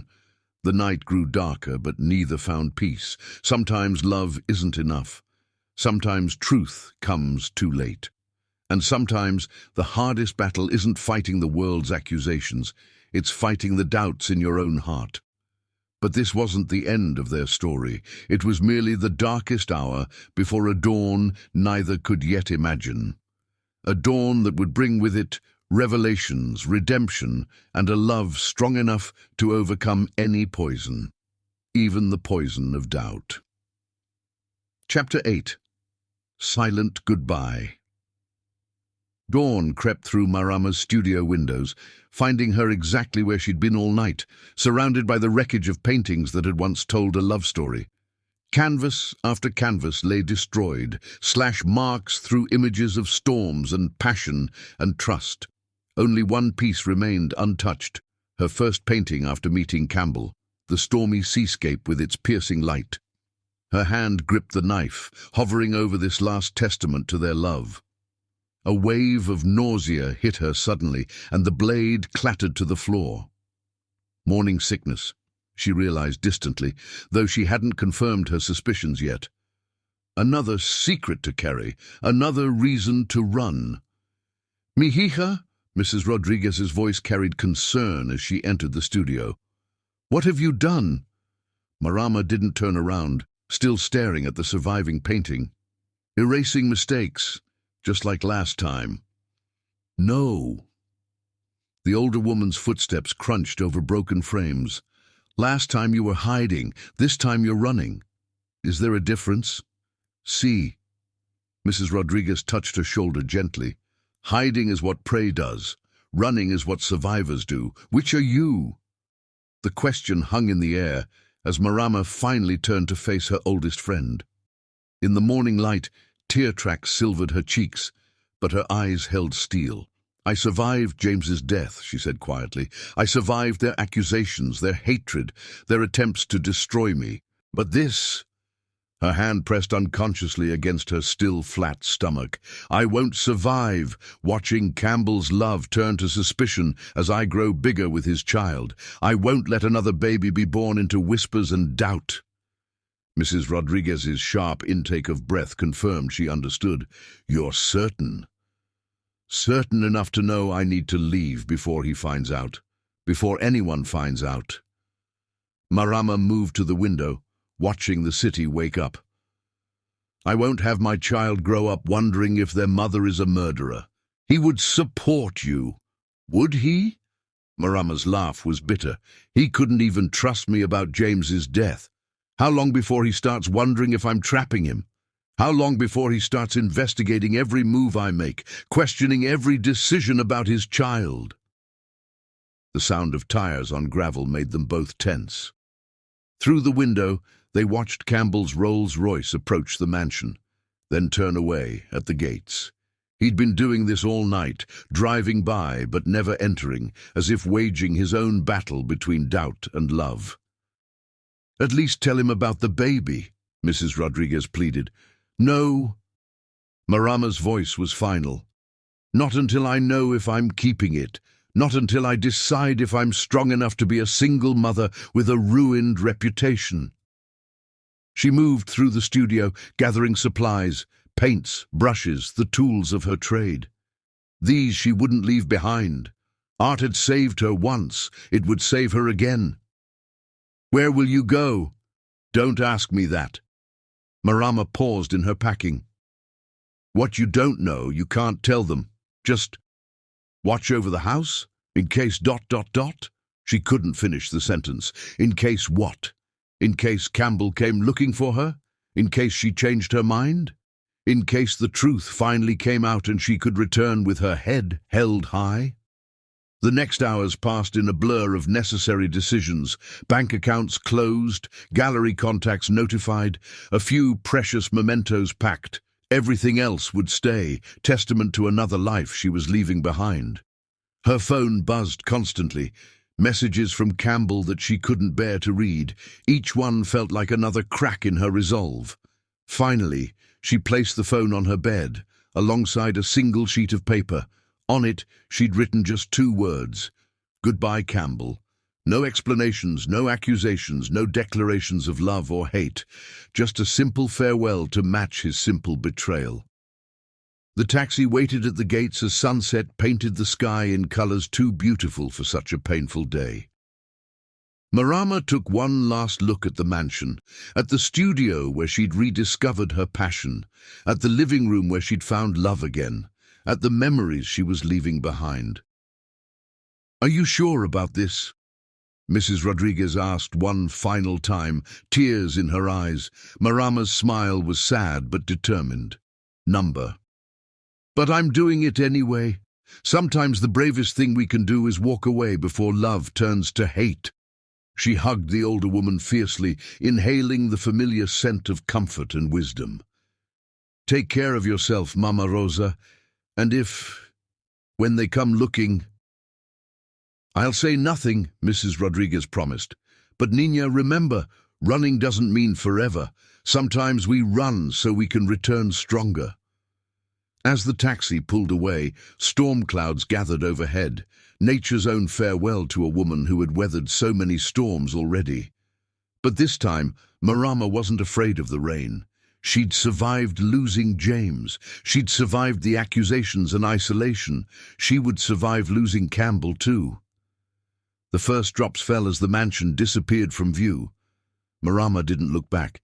She'd spent too long looking back, letting the past define her future. It was time to write her own story, not just for herself now, but for the tiny life beginning inside her.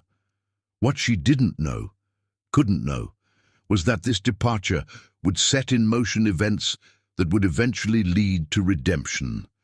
That sometimes running away is the first step on the path back home. For now, she was simply a woman, leaving behind the ruins of another broken love, heading toward an uncertain future with nothing but her art and her determination to guide her. And deep inside, a secret heartbeat that would eventually bring everything full circle. Back at the mansion, Mrs. Rodriguez watched the taxi disappear into the gathering storm. She looked at the destroyed paintings in the studio, at the empty rooms echoing with absence, at the phone on the bed with its dozens of unread messages. When Campbell Cash arrived hours later, desperate and disheveled, she simply handed him the farewell note and shook her head at his questions. "She's gone," was all she would say. "And this time, mijijo, you have only yourself to blame." Campbell stood in Marama's empty bedroom, clutching her brief goodbye, surrounded by the ghosts of their love. Outside, the storm raged on, but he barely noticed.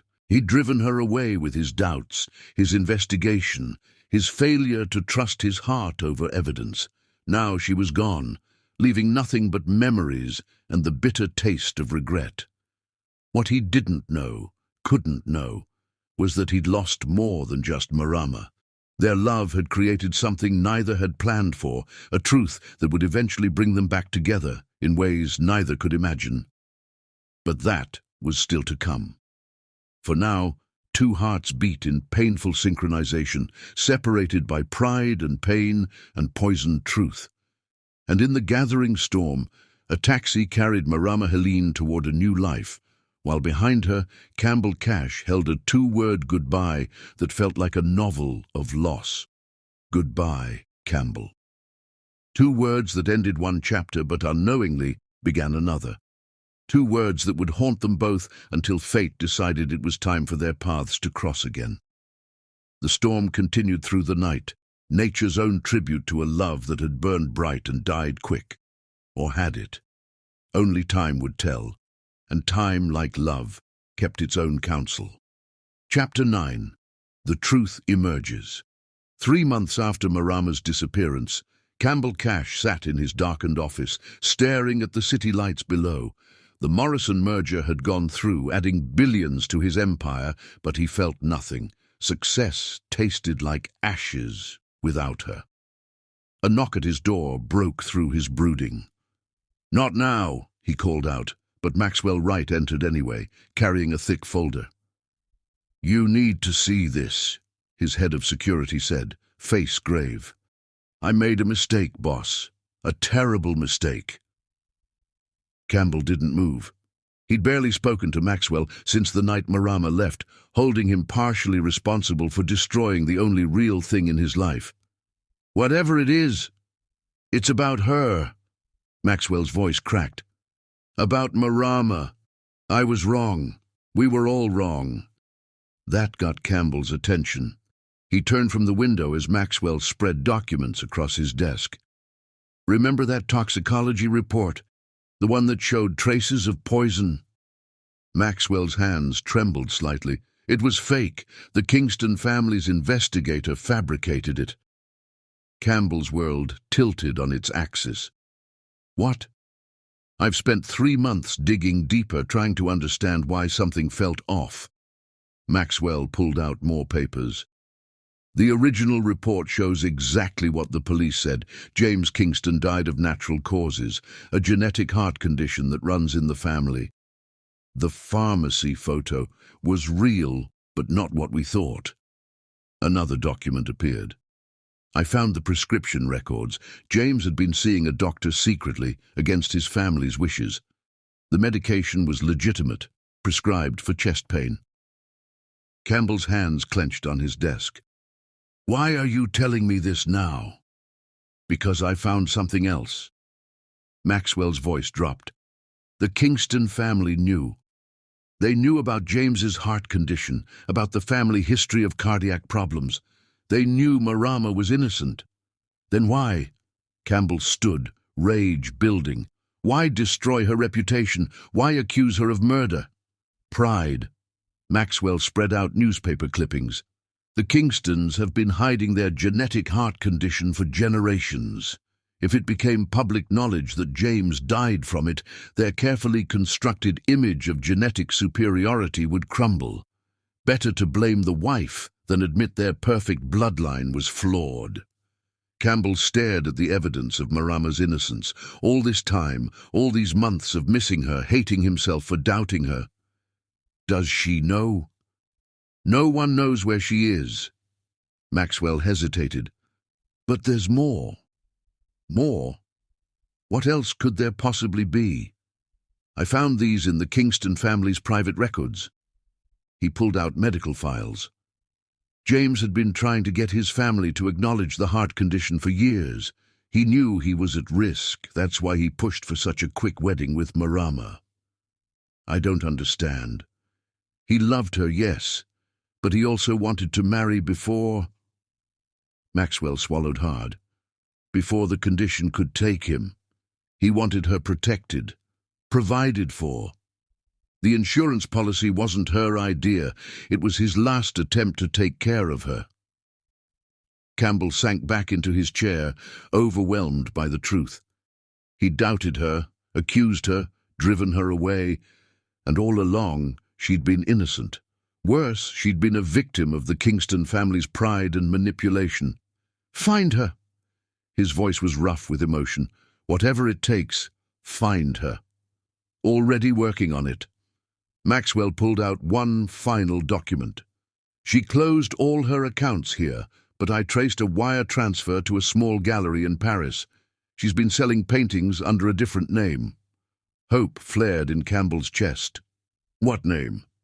"Helena James, using her middle name and James's first name." Campbell was already reaching for his phone, calling his pilot. "Get the jet ready. Now, boss." Maxwell caught his arm. "There's something else you should know. Something about Isabella Kingston." "What about her?" "She's been receiving large payments from a private account. Payments that started right after James's death." Maxwell's expression was grim. "I think she was part of the conspiracy to blame Marama. She knew her brother had a heart condition, knew Marama was innocent, but helped spread the murder accusations anyway." Campbell's rage threatened to overwhelm him. "Why? Inheritance." Another document appeared. If Marama was convicted of James's murder, or even just driven away by the accusations, the Kingston fortune would pass to Isabella instead. The pieces fell into place. The vicious accusations, the faked evidence, the constant attacks on Marama's character. It had all been a calculated plan to protect the family's reputation and secure Isabella's inheritance. "Get me everything," Campbell ordered. "Every document, every piece of evidence. I want the whole truth." "Already done." Maxwell handed over a USB drive.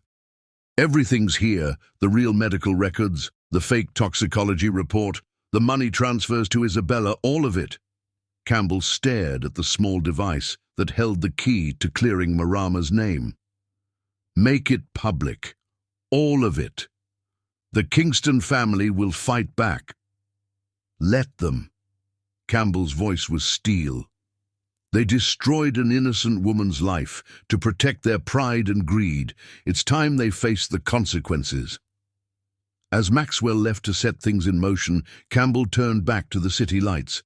Somewhere out there, Marama was building a new life, probably still believing he had betrayed her trust. The thought was unbearable. His phone buzzed, the pilot confirming the jet would be ready in an hour. Paris. She was in Paris, using a name that honored both her past and her lost love. The symbolism wasn't lost on him.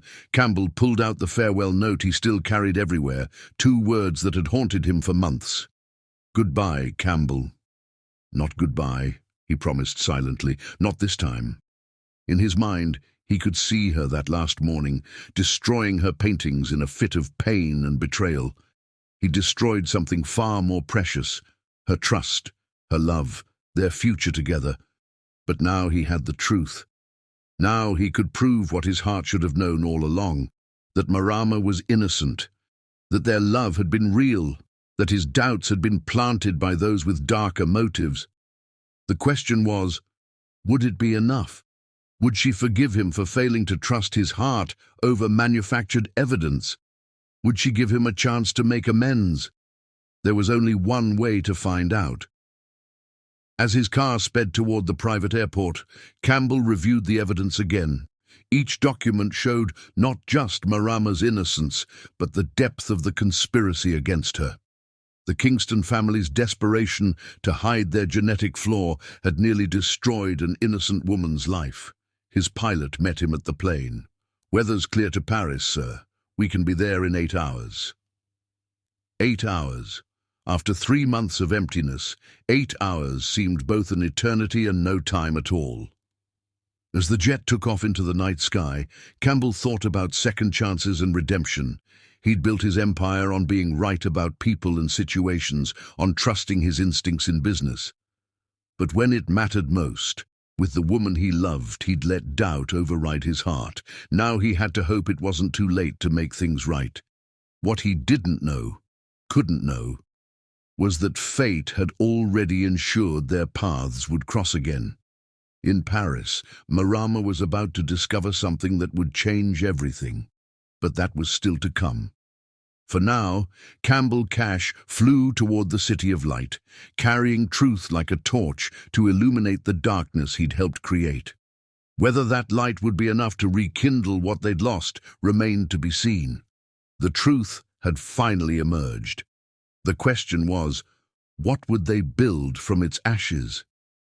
As his plane crossed the Atlantic, Campbell made silent promises to the woman he loved, promises of trust, of faith, of a love strong enough to overcome any doubt. Whether she would give him the chance to keep those promises was another matter entirely.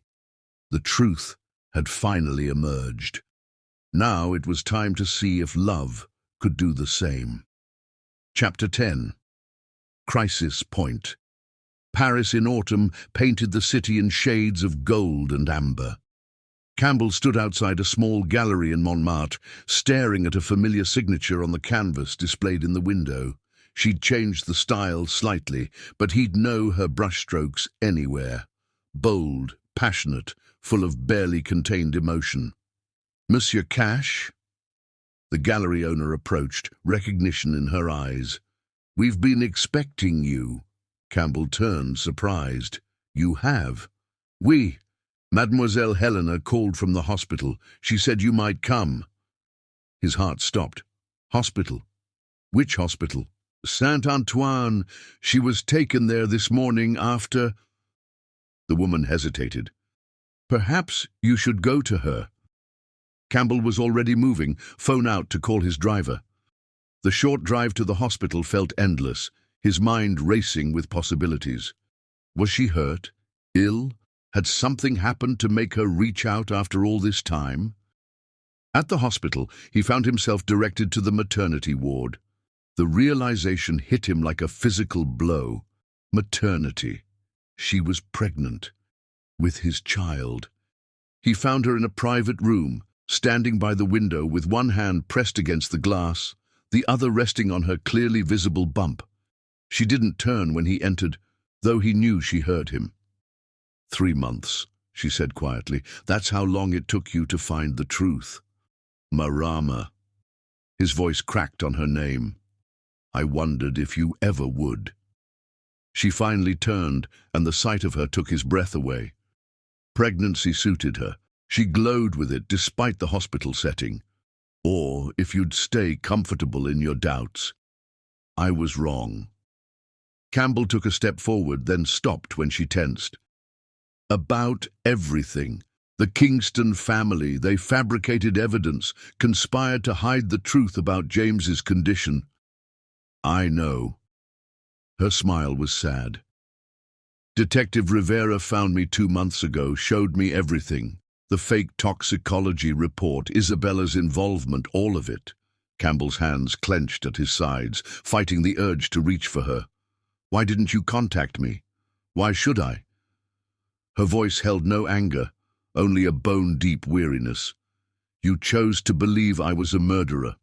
You threw away what we had because of some circumstantial evidence and whispered accusations. I'm sorry. The words felt inadequate. I've never been so sorry about anything in my life. Marama moved to sit on the edge of the hospital bed, one hand still cradling her belly. I'm not interested in apologies, Campbell. I've moved on, built a new life, found success with my art. And our child. He gestured to her stomach. Were you ever going to tell me? I haven't decided. She met his gaze steadily. This baby deserves better than a father who'll question her mother's every move, who'll always wonder if she's secretly plotting something. The words hit him like bullets. I would never. You already did. Marama's composure cracked slightly. You looked me in the eyes and asked if I murdered James, if I was planning to murder you too. How can I trust you with our daughter after that? Daughter! Something shifted in Campbell's chest. It's a girl? Marama's hand moved protectively over her bump. Yes. Not that it matters. You should go, Campbell. Go back to your empire and your carefully ordered world where everything makes sense. Instead of leaving, he moved closer, dropping to his knees beside the bed. I'm not going anywhere. Not this time. Not ever again. Campbell, listen to me. He caught her hand, relieved when she didn't pull away. I was wrong. Monumentally, unforgivably wrong. I let other people's suspicions poison what we had. I failed to trust my heart. Failed to trust you. Tears spilled down Marama's cheeks. Trust once broken can be rebuilt. He pressed his forehead to their joined hands. I'll spend the rest of my life proving that to you if you'll let me. Let me be part of our daughter's life. Let me show you that I've learned from my mistakes." "How can I?" Her voice broke. "How can I risk my heart, our daughter's heart, on promises you've already broken once?" "Because I love you." Campbell looked up, letting her see the truth in his eyes. "I loved you then, even when doubt clouded my judgment.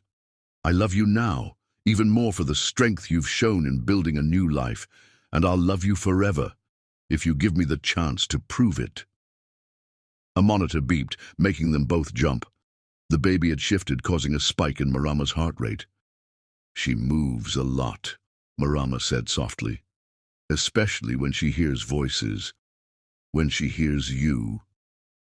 "She knows her father's voice?" I dot. Marama hesitated. "I may have played her some of your television interviews, just so she'd know what you sound like." Hope bloomed in Campbell's chest. "You wanted her to know me." "Of course I did." Fresh tears fell. "I've spent months hating you for doubting me, for breaking my trust, but I never stopped loving you.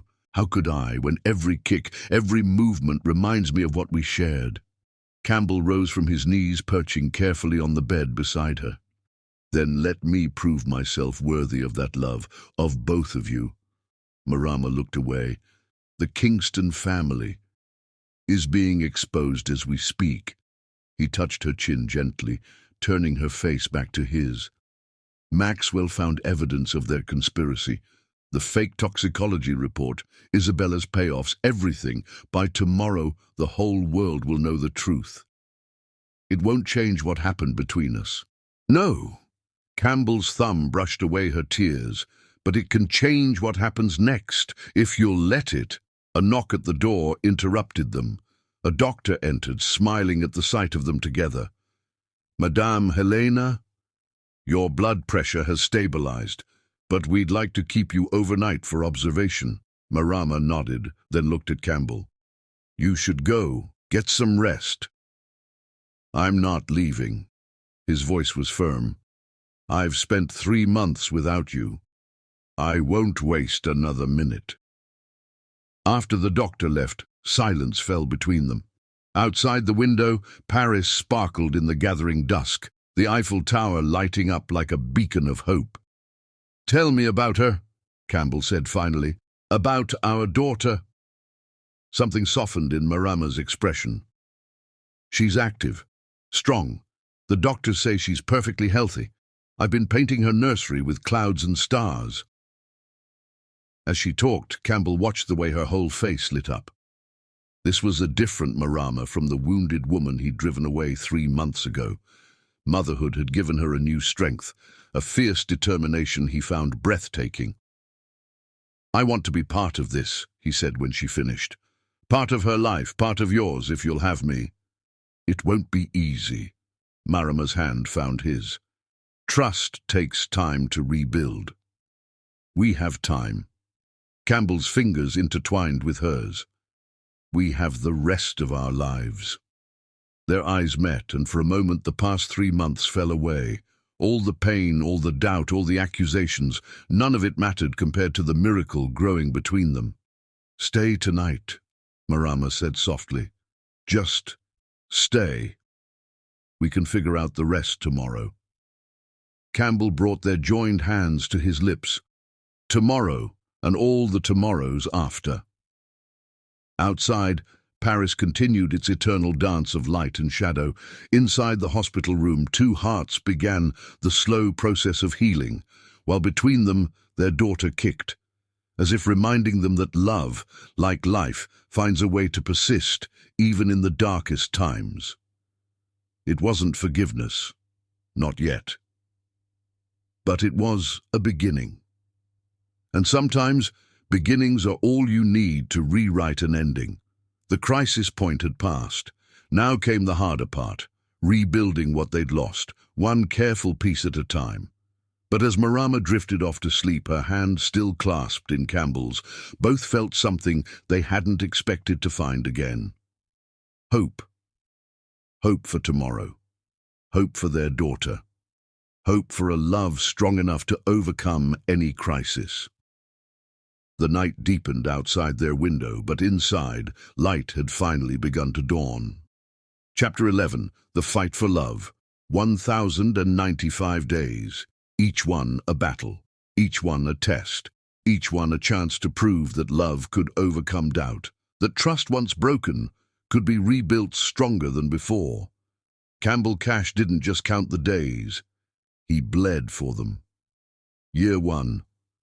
The price of pride. The Kingston family's disgrace should have made things easier. Instead, it nearly destroyed everything. Isabella, desperate to maintain relevance, launched a vicious media campaign painting Campbell as Marama's next victim. "He'll end up just like my brother," she warned on national television. "Dead within a year, his fortune in her hands. She's already trapped him with a child." The accusations hit Wall Street hard. Cash Industries stock plummeted 40% in a single day. Shareholders demanded Campbell's resignation, claiming his personal drama threatened their investments. "Step down," his board advised, "just temporarily, until this blows over." Campbell's response was to mortgage everything he owned, liquidate his personal assets, and buy controlling interest in his own company. "I built this empire," he told the shocked board members. "I'll burn it to the ground before I let anyone use it to hurt her or our daughter." The move cost him billions, but sent a clear message. He would sacrifice everything for his family. But money was the easy battle. The real war was proving himself worthy of Marama's trust while protecting Luna from the media circus. Death threats arrived daily at Marama's gallery, black roses and newspaper clippings about James's death. Campbell hired round-the-clock security, but Marama refused to hide. "I won't live in fear," she declared, still showing up to work despite the threats.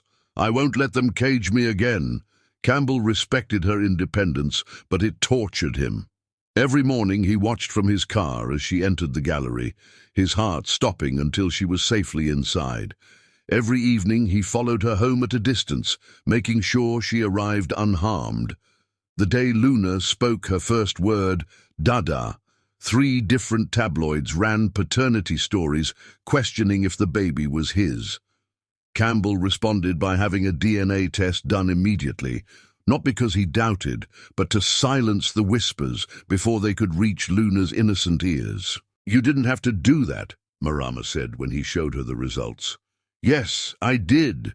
His voice was steel. "No one will ever question her place in my life, or yours." The test results made headlines, but not in the way he'd expected. "Cashier demands paternity test," screamed the tabloids, twisting his protective gesture into one of doubt. Marama's voice was ice when she saw the headlines. "Still investigating me, Campbell?" The setback cost him months of progress, but still, he fought on. Year 2. The Empire Strikes. The business world smelled blood in the water. Hostile takeover attempts came from every direction. Competitors who'd feared Campbell Cash now saw him as vulnerable, distracted by personal drama. Working 20-hour days, he fought to save his company while still making time for every moment of Luna's life. Board meetings conducted with a sleeping toddler in his arms. $1 million deals negotiated between diaper changes. His office became a nursery, his corporate image transformed from ruthless CEO to devoted father. But the real challenge came when Marama suffered severe postpartum depression. The old accusations mixed with new hormones to create a perfect storm of self-doubt. "Maybe they're right," she whispered one particularly dark night. "Maybe I destroy everything I touch." Campbell found her in her studio at 3 a.m., about to destroy her paintings again. He caught her hands, pulled her close, let her cry out the poison of doubt. "You create beauty," he insisted. "You created Luna. You created love in a heart I thought was frozen. Never doubt your power to build, not destroy." The moment was a breakthrough, but the war was far from over. Isabella Kingston, desperate to maintain relevance, wrote a tell-all book about James's death. The manuscript contained just enough truth mixed with lies to be devastating. Campbell's lawyers wanted to bury it in injunctions. Instead, he did something radical. He gave Isabella a choice. Print the truth, he offered during a private meeting, all of it, including your family's cover-up of the heart condition, and I'll finance the publication myself. Continue the lies, and I'll buy every publishing house in the country to make sure your words never see daylight. Isabella chose truth, though her version painted her as another victim of family pride. The book actually helped, bringing closure to whispers that had festered too long. But the greatest battles weren't public. They were private, intimate moments of trust, rebuilt one painful brick at a time. The first time Marama called him for help with Luna's fever, choosing to trust him in a crisis. The first time she let him stay over, just to talk, both aware of the bed they weren't sharing. The first time she showed him a new painting before it was finished, making herself vulnerable to his opinion. Year 3. The final test. Just when progress seemed certain, disaster struck. A young socialite claimed Campbell had fathered her child, producing doctored photos and fake texts as evidence. The scandal exploded just as Marama had begun to fully trust again. Campbell didn't just deny it, he went nuclear. His investigators traced the plot to its source, Isabella Kingston's desperate last attempt to destroy their happiness. DNA test, he offered immediately, and then lawsuit. I'll destroy anyone who threatens what we're building. But Marama surprised him. No, she said calmly, I believe you. Those 3 words, I believe you, marked the real turning point in their journey. Trust freely given, without proof demanded. The socialite's story crumbled under scrutiny, but Marama's faith never wavered. Campbell marked each milestone not with celebration, but with quiet gratitude. He learned to read Marama's silences, to understand when she needed space and when she needed presence. He learned to be patient when old fears surfaced, to stand firm when doubts threatened. Luna, now a precocious toddler, watched her parents' careful dance with innocent wisdom. "Daddy loves Mommy," she would announce to anyone who listened. "He just has to prove it lots."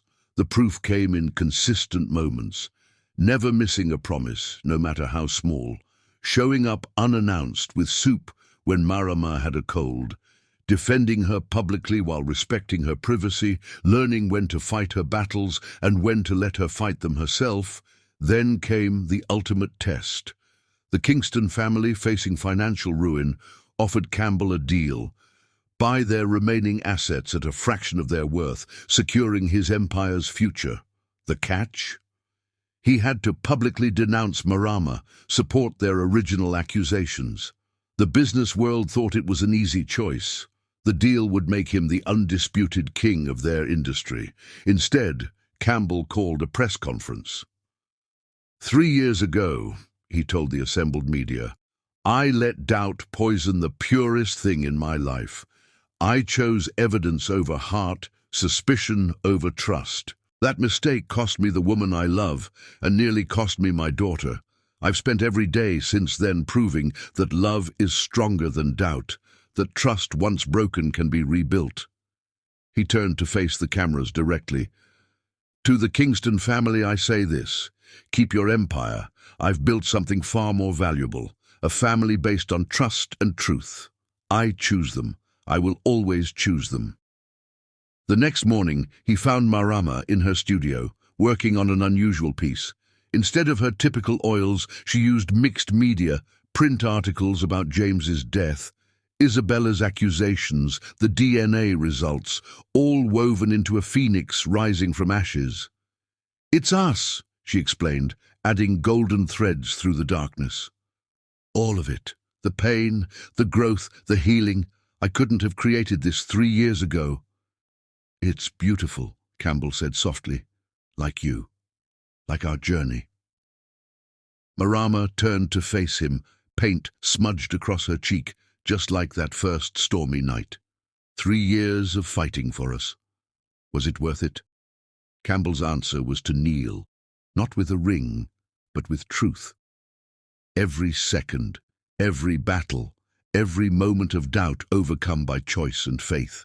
I'll spend the next 30 years proving it if you'll let me. I don't need more proof. Marama pulled him up into her arms. I need my partner, my daughter's father, my love. Their kiss tasted of paint and promises, of battles won and lessons learned. When they broke apart, both were crying. Marry me, they said simultaneously, then laughed through their tears. Luna found them like that, dancing in the paint-splattered studio. She joined their embrace, completing the circle of healing. The fight had been brutal, beautiful, and absolutely worth every scar it left, because sometimes the hardest battles lead to the greatest victories, and sometimes love has to be fought for before it can be truly won. 3 years, 1,095 days, each one a step toward redemption, each one a proof of love's power to heal, to rebuild, to triumph. The war was over, love had won, and somewhere in the city storm clouds gathered, not threatening this time, but promising future gardens, future growth, future joy.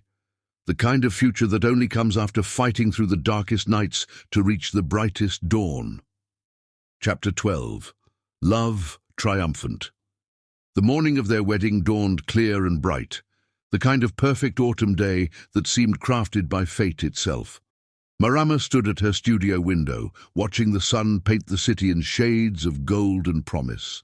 Behind her, her wedding dress hung like a beacon, not traditional white, but a masterpiece in champagne silk, hand-painted with delicate golden flowers, each one representing a milestone in their journey back to each other.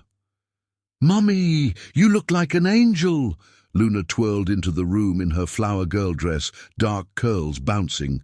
At 4 years old, she was the perfect blend of both parents, Campbell's determination with Marama's artistic soul. "And you, my love, look like a princess." Marama scooped up their daughter, breathing in the scent of childhood and joy. "Are you ready for your special job today?" I practiced with Daddy all week." Luna's face turned serious. "He cried when we practiced, but don't tell him I told you." Marama's heart swelled. The mighty Campbell cash, brought to tears by a wedding rehearsal with their daughter. How far they'd come from those dark days of doubt and accusation. The wedding venue wasn't a church or grand hotel, but the gallery where Marama's work had first been recognized. Her paintings lined the walls, the story of their love told in color and light. The centerpiece was her latest work, a massive triptych showing their journey from that first stormy night through the darkness to this moment of triumph. As she prepared for the ceremony, familiar faces arrived. Mrs. Rodriguez, who'd stood by her through everything, fussed with her hair and veil. Detective Rivera, who'd helped uncover the truth about James's death, came early to ensure security was perfect. Even Maxwell Wright, Campbell's head of security, who'd once doubted her, arrived with a gift, the original file that had started their troubles, now sealed with a golden ribbon. "A reminder," he said gruffly, "that truth always comes to light."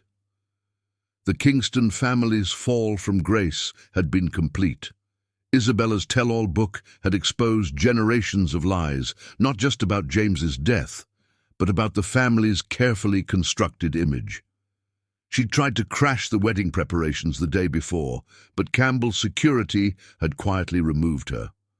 "Some people," Campbell had said afterward, holding Marama close, "never learn that love is stronger than hate." Now, as the ceremony approached, Marama added final touches to her appearance. Her something old was a locket containing tiny photos of both James and Campbell, honoring the past while embracing the future. Her something new was a delicate gold bracelet Campbell had given her, engraved with their journey's timeline. Something borrowed came from Mrs. Rodriguez, a pair of pearl earrings that had seen 3 generations of love stories. And something blue. The sapphire ring that had started their original romance, now reset as a right-hand reminder of lessons learned. "It's time," Mrs. Rodriguez announced, tears in her eyes. "He's waiting." The gallery had been transformed. Hundreds of candles created an intimate glow, while strategic fairy lights twinkled like stars.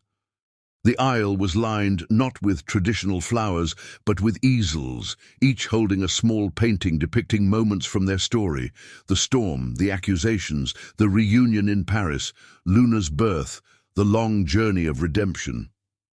Music swelled, not the wedding march, but a specially composed piece that wove together classical romance with contemporary hope. Luna went first, scattering not rose petals, but tiny golden stars that caught the light like captured wishes. Then Marama began her walk, and the world seemed to hold its breath. Campbell stood at the end of the aisle, looking more vulnerable than he ever had in any boardroom. When he saw her, his careful composure cracked. Tears flowed freely down his cheeks as she approached, each step bringing them closer to their hard-won happiness. Their vows weren't traditional. How could they be, when their path had been anything but? "I choose you," Campbell said, voice rough with emotion. Not blindly, not with naive trust, but with eyes and heart wide open. "I choose you because I've seen both our darkness and our light, and I know that together we shine brighter than any storm can shadow." Marama's response came straight from her artist's soul. "I paint you into every dream, every hope, every moment of my future. You're the color in my world, the light that turns survival into living. I choose you not despite our scars, but because of how we've healed them together." Luna's part came next. They decided to make this not just a wedding, but a family ceremony. The little girl stepped forward, holding a small canvas she'd painted herself, 3 figures holding hands under a rainbow. "I choose us," she said clearly, just as they'd practiced, "forever and ever and ever." There wasn't a dry eye in the gallery as they exchanged rings. The bands were custom designed, carved with a continuous storm pattern that transformed into peaceful waves, symbolic of their journey from chaos to calm. The reception that followed was a celebration not just of their love, but of truth's triumph over lies, of trust rebuilt stronger than before. They'd invited the media not to hide from their story, but to own it completely. Let the world see what real love looked like. Battle-tested, scar-proud, unbreakable. Their first dance wasn't to a traditional love song, but to a piece Campbell had commissioned, blending the sound of rain and thunder with soaring strings and hopeful piano. As they moved together, their guests witnessed not just a dance, but a testimony to love's power to heal, to rebuild, to triumph. Later, as the celebration continued around them, they slipped away to Marama's studio. The setting sun painted the city in the same colors as that first stormy night, but now they stood together, stronger for every challenge they'd overcome. "Was it worth it?" Marama asked softly, her head on his shoulder. "All the fighting, the proving, the waiting." Campbell turned her to face him, thumbs brushing away happy tears. "Every second, every battle, every moment led us here, and I wouldn't change any of it." "Well," he smiled, "maybe I'd trust my heart sooner. And I'd trust your love faster." She reached up to trace his face, memorizing this moment. "But then it wouldn't be our story, would it?" "No," he agreed, pulling her closer, "and our story is perfect exactly as it is." Luna found them there, as she always did, completing their circle. They held their daughter between them, this precious proof of love's persistence, of hope's triumph, of family forged stronger through adversity. Outside, clouds gathered, not threatening this time, but promising future gardens, future growth, future joy. Inside, a family stood wrapped in love's warm certainty, ready to write the next chapters of their story together. They had weathered the storms, faced the accusations, fought the doubts, and emerged not just victorious but transformed. Their love story wasn't perfect. It was better than perfect. It was real. And as they rejoined their celebration, surrounded by those who had supported their journey, they knew that this wasn't really an ending at all. It was just the beginning of their greatest adventure yet. Because the greatest love stories don't end with triumph, they begin there. The end.